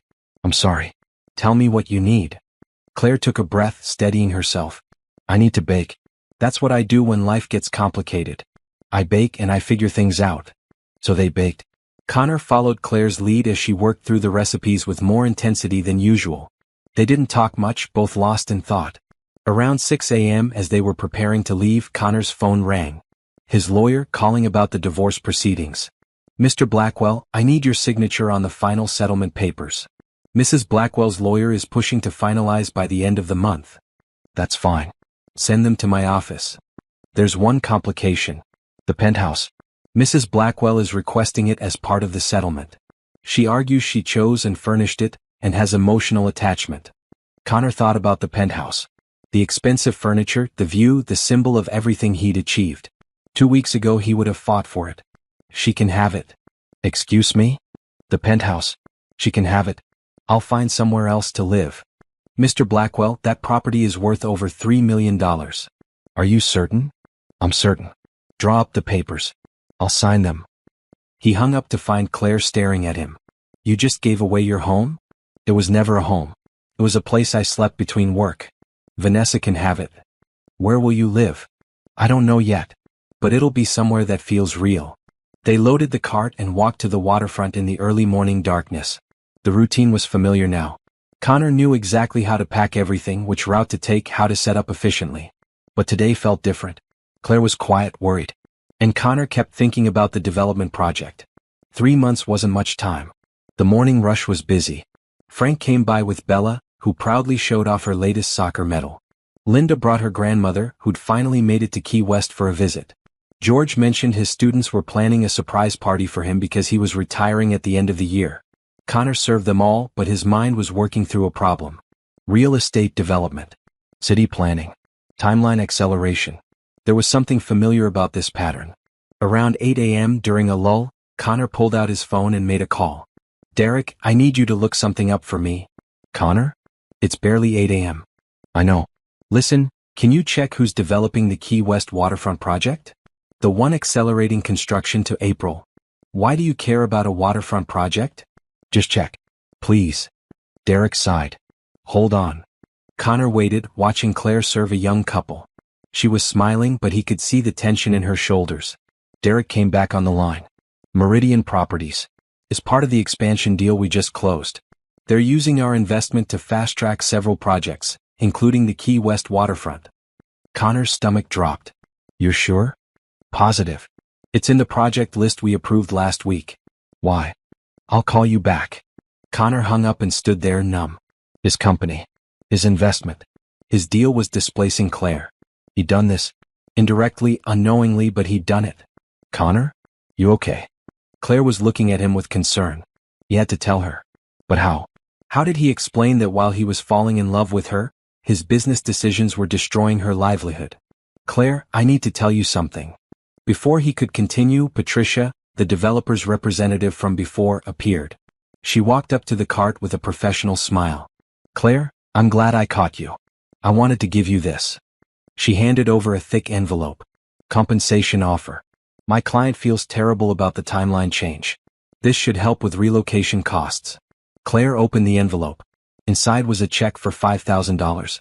This doesn't begin to cover what I'll lose, Claire said flatly. It's a gesture of goodwill. And honestly, it's more than legally required. The public space permit doesn't entitle you to compensation at all. How generous. Claire's voice dripped with sarcasm. Patricia's expression hardened. Look, I understand you're upset. But this development will bring jobs, revenue, and improvements to the whole area. One cake cart isn't worth stopping progress. This isn't just a cake cart. It's my livelihood. My mother's legacy. It's 20 years of community building. But I guess that doesn't matter to people like you. People like me are trying to improve the city. If you can't adapt, that's not our problem. Connor stepped forward. Who's your client? Who's the actual developer? Patricia looked at him for the first time. Meridian Properties. Why? Because I'm part owner of Meridian Properties. And I want to know everything about this project. Claire's head snapped toward him. What? My company invested in Meridian last month. This waterfront project, it's part of that deal. Connor felt sick. I didn't know. I swear I didn't know this specific project would affect you. Claire's expression closed off completely. You're part of the company displacing me? I can fix this. I'll talk to Meridian. I'll get them to adjust the timeline, preserve your spot. With what leverage? You just said you invested in them. They're using your money to push me out. Claire, please? I need space. She turned to Patricia. Thank you for the check. Tell your client it's not enough, and if they want to talk about real compensation, they can call me directly. Patricia left and Claire started packing up the cart. It was only 9 a.m., hours before she usually ended her shift. Claire, let's talk about this. Not now. I can't look at you right now. I didn't know. You have to believe that. She finally looked at him and her eyes were cold. Do I? Because from where I'm standing, it looks like you were getting close to me while your business destroyed my livelihood. What was the plan, Connor? Make me fall for you, then swoop in to save me? Be my hero? That's not fair. Fair? You want to talk about fair? I've been teaching you about real life, real struggle, real community. And the whole time, you've been part of the system that makes life harder for people like me. She shook her head. I should have known. Men like you don't change. You just pretend to care until it's inconvenient. That's not true and you know it. Do I? Prove it. Walk away from the Meridian deal. Use your money and power to stop this development. It's not that simple. Of course it's not. It never is for people with power. There are always reasons why you can't do the right thing. Always contracts and obligations and business relationships that matter more than people. Claire, I can fix this without walking away from the deal. I can negotiate. Get them to adjust the project, preserve your spot, maybe even improve it. I don't want your negotiations. I want you to choose right now. Your business interests or me. Connor felt trapped. That's not a fair choice. I can do both. Then you've already chosen. Claire pushed the cart toward the street. Connor moved to help, but she held up a hand. Don't. I can get home myself. Let me help. You've helped enough. Connor watched her walk away, pushing the cart with rigid determination. His heart was breaking, but his mind was also racing. There had to be a solution. Some way to fix this without choosing between his business and the woman he loved. He pulled out his phone and called Derek. I need everything about the Meridian waterfront project. Plans, timelines, stakeholders, everything. Connor, what's going on? Just send it. Now. For the next 4 hours, Connor sat in a coffee shop studying the project details. The development was ambitious. New shops, restaurants, a renovated public space. It would bring jobs and economic growth. But it would also displace 12 small vendors including Claire. People who'd built their businesses over decades. People who served communities that the shiny new development wouldn't care about. Connor had approved this project without reading the details. He trusted Derek and the Meridian team to handle it. He'd been so focused on the profit margins and growth potential that he hadn't thought about the human cost. He'd become exactly what Claire accused him of being. A businessman who saw people as obstacles instead of individuals. By 2 p.m. Connor had a plan. It wasn't perfect, but it might work. He called the CEO of Meridian Properties and demanded a meeting. The man was surprised but agreed. I'll be there in an hour, Connor said. He walked to Meridian's offices and spent 3 hours in intense negotiations. He proposed modifications to the project. Preserving existing vendor locations, incorporating them into the new development, even improving their facilities while maintaining the community feel. The CEO pushed back. This will delay construction and increase costs. I'll cover the additional costs personally. And I'll waive my share of first-year profits to offset the delay. That's millions of dollars you're leaving on the table. I don't care. This is the right thing to do. Since when do you care about vendors? Since I learned what it costs people when we don't. By 6 p.m., Connor had an agreement in principle. The project would be modified. Claire's spot would be preserved and even upgraded. The other vendors would be protected too. Construction would still happen, but it would work around the existing community rather than erasing it. Connor walked to Claire's apartment. His legs were tired, his head ached, and he'd just committed to losing over $2 million in profits. But he felt lighter than he had in years. He knocked on Claire's door. She opened it, her eyes red from crying. What do you want? To apologize. And to tell you what I did today. I don't want to hear about your business solutions. Please. 5 minutes. If you still want me to leave after that, I'll go. Claire stepped aside reluctantly. Connor entered the small apartment that had become more home to him than his penthouse ever was. I met with Meridian. I made them change the project. Your spot is protected. So are all the other vendors. Construction will still happen, but it'll work around you, not erase you. Claire's eyes widened. How? I agreed to cover the additional costs personally. And I waived my profit share for the first year. It'll cost me about $2.5 million, but it's worth it. Why would you do that? Because you were right. I'd become someone who prioritized profits over people. But I don't want to be that person anymore. I want to be someone who uses his resources to help, not hurt. Someone who sees people really sees them. Someone you could respect. Claire sat down heavily. You gave up millions of dollars for my cake cart? Not just your cart. For all the vendors. For the community you care about. For the principle that development should enhance communities, not destroy them. Connor, I can't ask you to do that. You didn't ask. I chose. Because it was the right thing to do and because I love you and because I want to be worthy of you. Tears spilled down Claire's cheeks. You really did this? I really did. The paperwork will take a few weeks, but it's done. Your spot is protected. Your mother's legacy is safe. Claire stood and crossed to him. She put her hands on his face and looked into his eyes. You could have just walked away. Found some other woman who didn't challenge you so much. I don't want easy. I want real. I want you. She kissed him then, deep and certain. When they pulled apart, both of them were crying. I'm sorry I said you hadn't changed, Claire whispered. You have.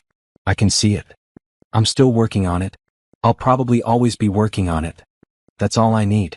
Someone who keeps trying. They stood there holding each other in the small apartment. Outside, the city moved on. Inside, two people who'd found each other in the most unexpected way stood together, ready to build something real. Connor's phone buzzed. His mother. He answered on speaker. Hi, Mom. Connor, your lawyer called me. He said you gave Vanessa the penthouse. Where are you going to live? Connor looked at Claire, who was smiling through her tears. I'm figuring that out. But Mom, I need to tell you something. I met someone. Someone amazing. The cake lady? Her name is Claire. And yes, the cake lady. I love her, Mom. His mother laughed, the sound warm and full of joy. Well, it's about time you found someone real. When do I get to meet her? Soon. I promise. They said goodbye and Connor put his phone away. Claire was watching him with those expressive eyes he'd fallen in love with. Your mother sounds nice. She is. She'll love you. How do you know? Because I love you.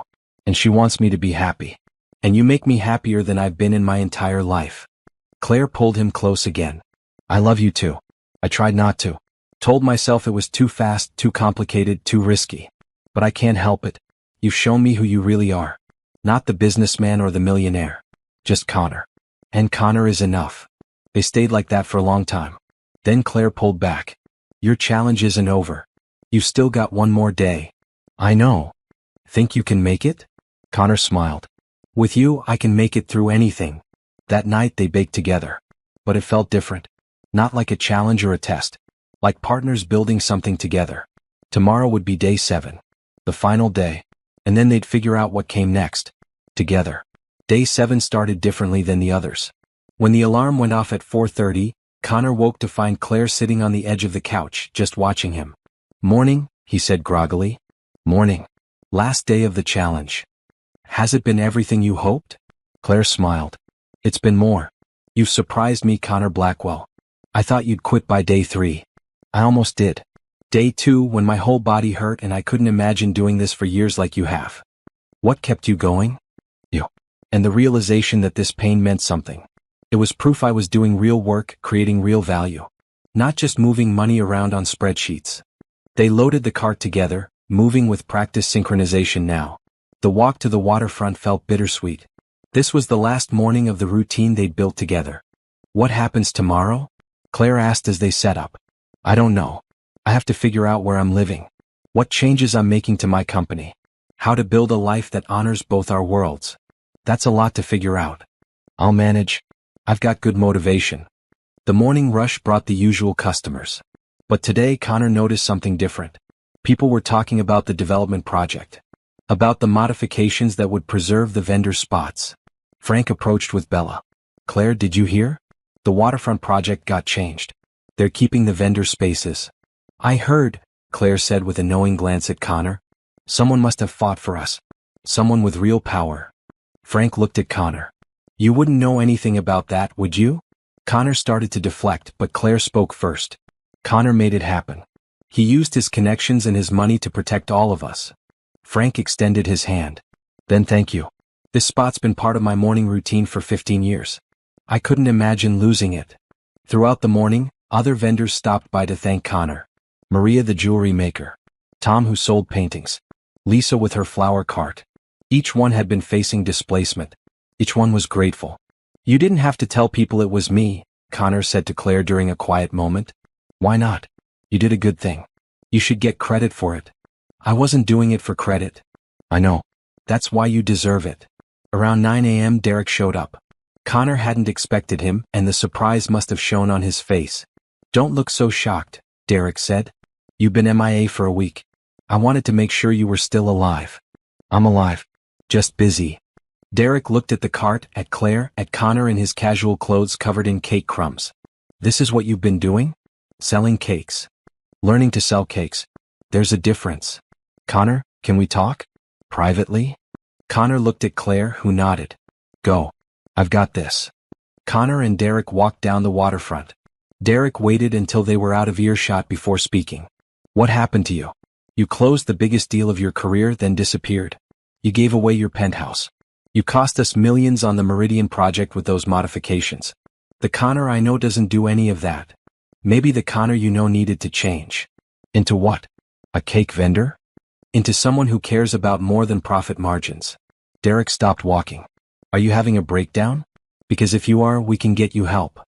I'm not having a breakdown. I'm having a breakthrough. I'm realizing that I built a successful company but failed at building a meaningful life. And I'm trying to fix that. By selling cakes with some woman you just met? Connor felt anger flash through him. Her name is Claire. And she's taught me more about what matters in 2 weeks than I learned in 20 years of business school and corporate success. Connor, you're a brilliant businessman. You can't just throw that away for what, love? Romance?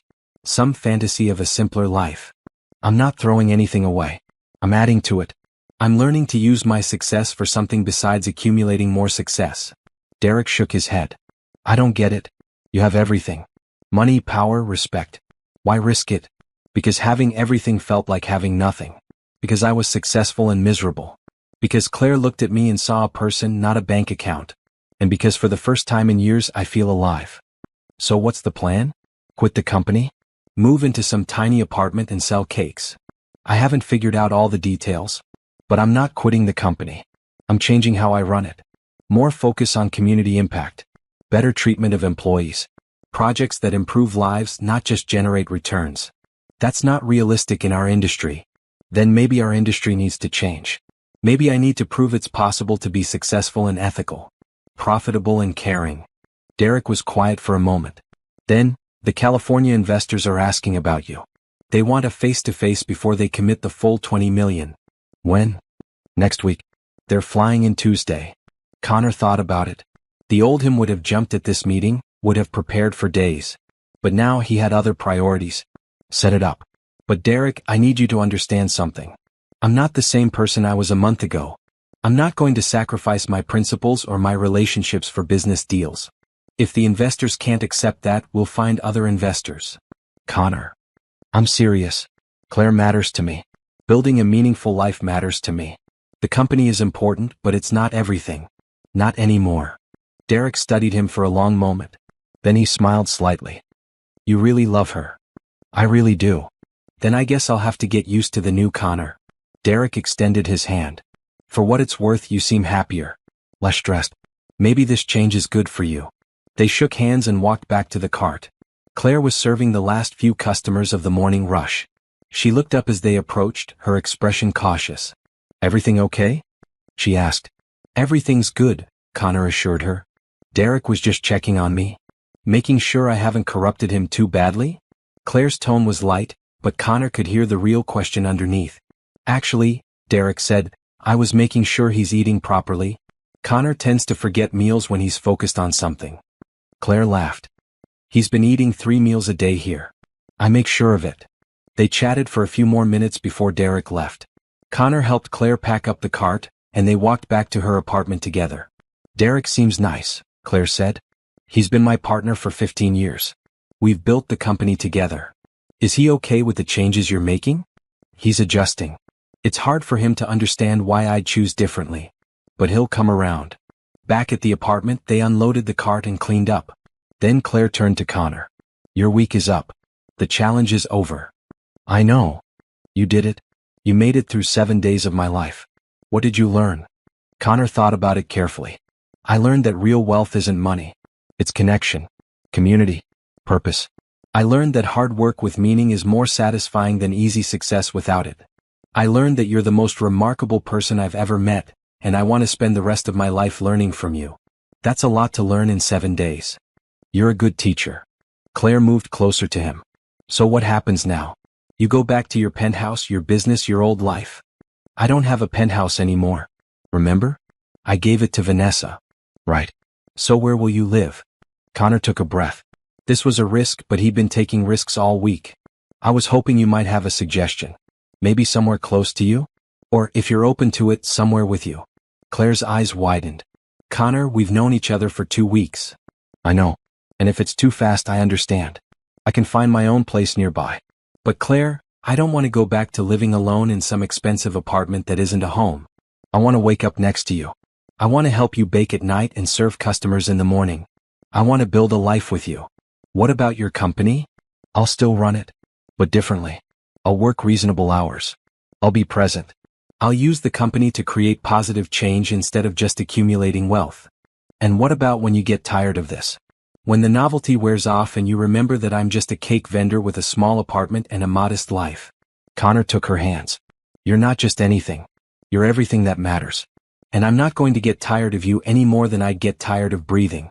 You're necessary to me now. Essential. Tears filled Claire's eyes. I want to believe you. Then believe me. I love you, Claire Thompson.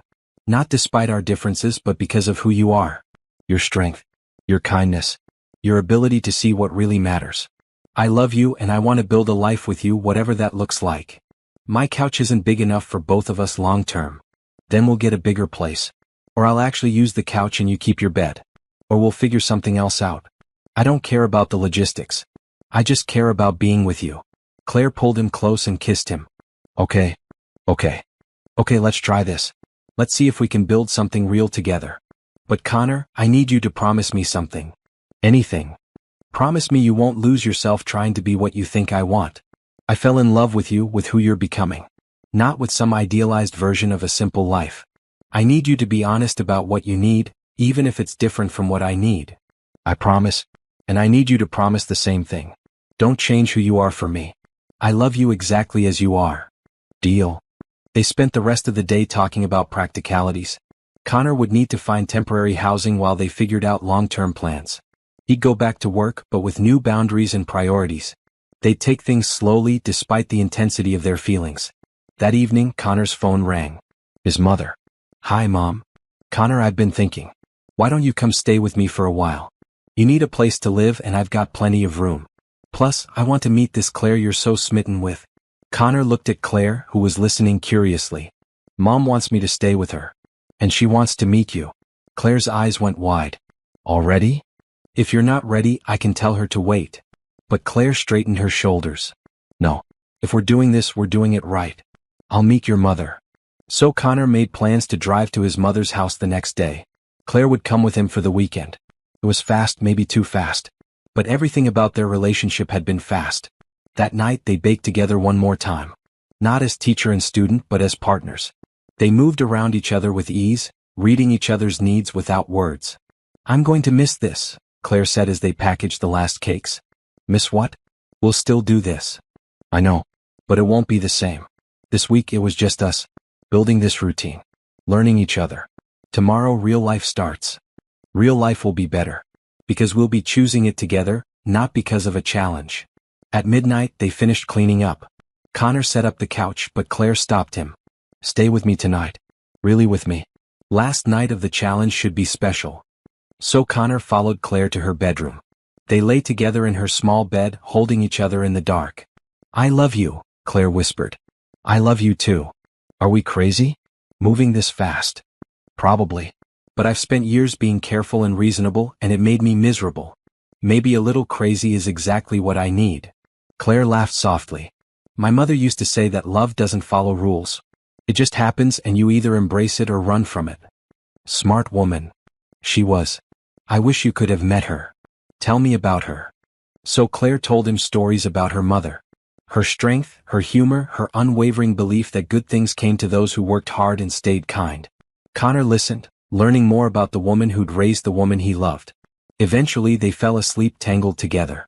Connor's last thought before sleep claimed him was that this simple moment of holding someone he loved, was worth more than every business deal he'd ever closed. The challenge was over. The real journey was just beginning. 6 months passed in a blur of change and growth. Connor moved in with his mother temporarily, but ended up finding a small house near Claire's apartment. Not a mansion or penthouse, but a real home with a yard and neighbors who knew his name. He restructured his company around principles that mattered. Employee well-being. Community impact. Sustainable development. Derek was skeptical at first, but the changes attracted new investors who shared Connor's vision. The California deal went through, but with strict guidelines about how the money would be used. Claire expanded her cake business with Connor's help. Not by franchising or going corporate, but by training other vendors who wanted to start their own carts. She created a cooperative that shared resources and supported each other. Her mother's legacy grew, but stayed true to its roots. Tasha warmed to Connor gradually. She tested him constantly, but he passed every test by just being himself. Honest, present, committed to her mother's happiness. Connor's mother and Claire became fast friends. They ganged up on him regularly, teasing him about his past stuffiness and celebrating every sign of growth. And through it all, Connor and Claire built a life together. Not perfect but real. They argued sometimes about money, about time, about priorities. But they always came back to each other with honesty and love. Connor proposed on the beach where they'd first met at sunrise, while Claire was setting up her cart. No ring, just a question. Will you marry me? For real this time, not as a joke about buying cakes. Claire said yes without hesitation. Now, 6 months after that first morning on the waterfront, they were planning their wedding. And true to form, Claire insisted on making the wedding cake herself. I've made cakes for hundreds of people, she said. I'm making my own wedding cake. They decided on a simple ceremony on the beach. Just family and close friends. Claire's regulars from the cart. Connor's mother and a few genuine friends from his business life. Tasha would be the maid of honor. Derek would be Connor's best man, still slightly baffled by the whole situation but supportive. The night before the wedding, Connor and Claire were in her apartment doing final preparations. Claire was in the kitchen working on the cake, while Connor addressed the last few invitations. You know, Claire said, carefully piping frosting, I never thought I'd get married again. After Tasha's father left, I decided love wasn't worth the risk. What changed your mind? You did. You showed me that love doesn't have to be risky if both people are honest. That partnership works when both people show up. I'm going to show up every day. For the rest of our lives. I know you will. That's why I'm marrying you. Tasha walked in, dressed in her bridesmaid outfit. How's the cake coming, Mama? Almost done. Want to help with the final touches. Mother and daughter worked together, adding delicate flowers and elegant swirls. Connor watched them, marveling at how far they'd all come. His phone buzzed. Derek, sending a congratulatory message and a photo of the beach setup. Everything was ready. Nervous? Tasha asked Connor. Terrified, he admitted. Good. You should be. You're marrying the best woman in the world. That's scary. Tasha, Claire protested. It's true, Mama. You're the best. And Connor's pretty great too, even if he did start out as a clueless rich guy. I was definitely clueless, Connor agreed. But you learned. That's what matters. The cake was finished just before midnight. It was 3 tiers of key lime, chocolate raspberry and lemon lavender, decorated simply but beautifully. Claire's mother's recipes made with love. It's perfect, Connor said. It's not fancy but made with care. They carefully moved the cake to the refrigerator, then Claire sent Tasha home to get some rest. Connor started to leave too, following the tradition of not seeing the bride before the wedding. Wait, Claire called. Stay for a minute. They sat on the couch where Connor had slept during his challenge week. It felt like a lifetime ago, though it had only been 6 months. Are you happy? Claire asked. Happier than I ever thought possible. No regrets? About giving up the penthouse? About changing your company? About choosing this life? Not one single regret. Claire, you saved me from a life of empty success. You taught me what actually matters. How could I regret that? I didn't save you. You saved yourself. I just gave you permission to try. Then thank you for the permission. And for the love. And for taking a chance on a stubborn businessman who bought cake every morning until you agreed to give him a shot. Claire laughed. When you put it that way, it sounds like stalking. Persistent courtship. Sure, let's call it that. They kissed, slow and sweet, savoring these last moments as an unmarried couple. Tomorrow, Claire whispered. Tomorrow we start forever. I can't wait. The wedding day dawned clear and beautiful. Connor woke early in his house, dressed in a simple blue suit that Claire had chosen. No Rolex. No expensive accessories. Just him, ready to marry the woman he loved. At the beach, chairs were set up in neat rows. Claire's cake cart was there, decorated with flowers. Frank and his daughter Bella were setting up chairs. Linda and her grandmother were arranging flowers. George, Maria, Tom, Lisa, all of Claire's regulars had come to celebrate. Connor's mother arrived, elegant and happy. Your father would have loved her, she told Connor. He would have been so proud of who you've become. I wish he could be here. He is, honey.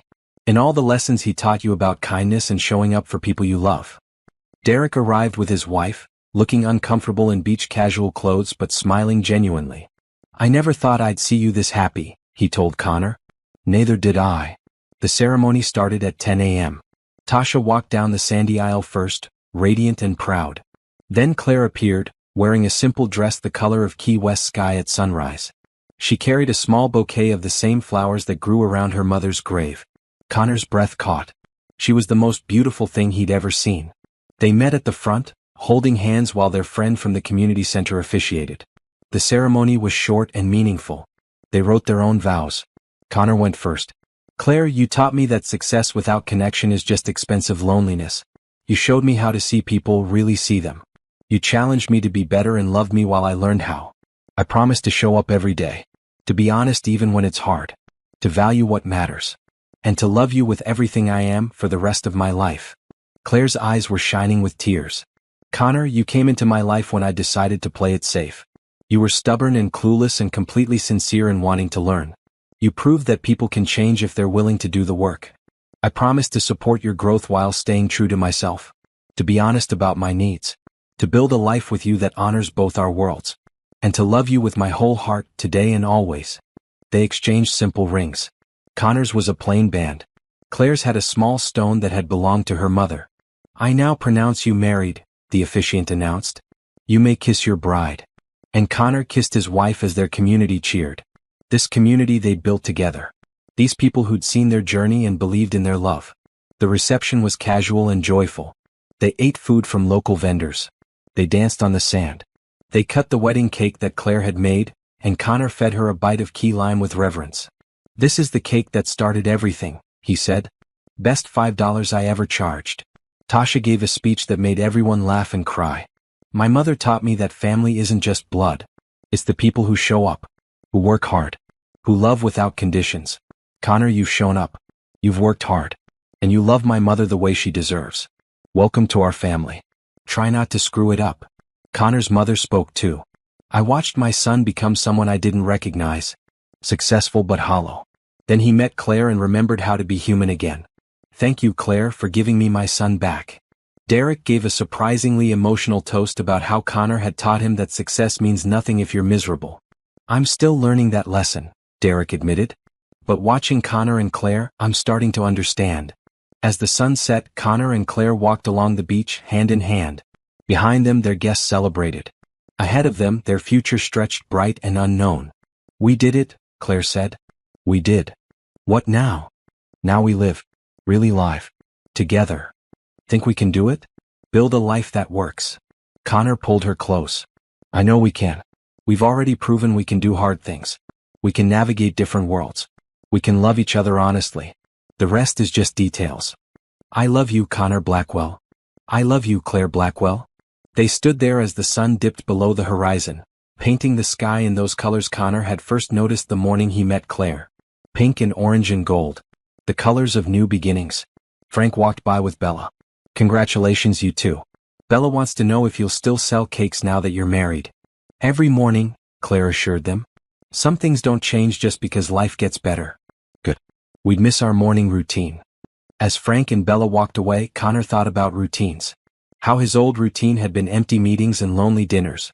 How his new routine was waking up next to Claire, baking cakes together, serving their community, building something that mattered. "Thank you," he said quietly. "For what?" "For refusing to sell me all the cakes that first morning.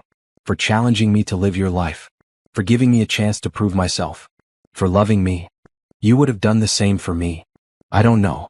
The old me wouldn't have. But the man you helped me become? He absolutely would."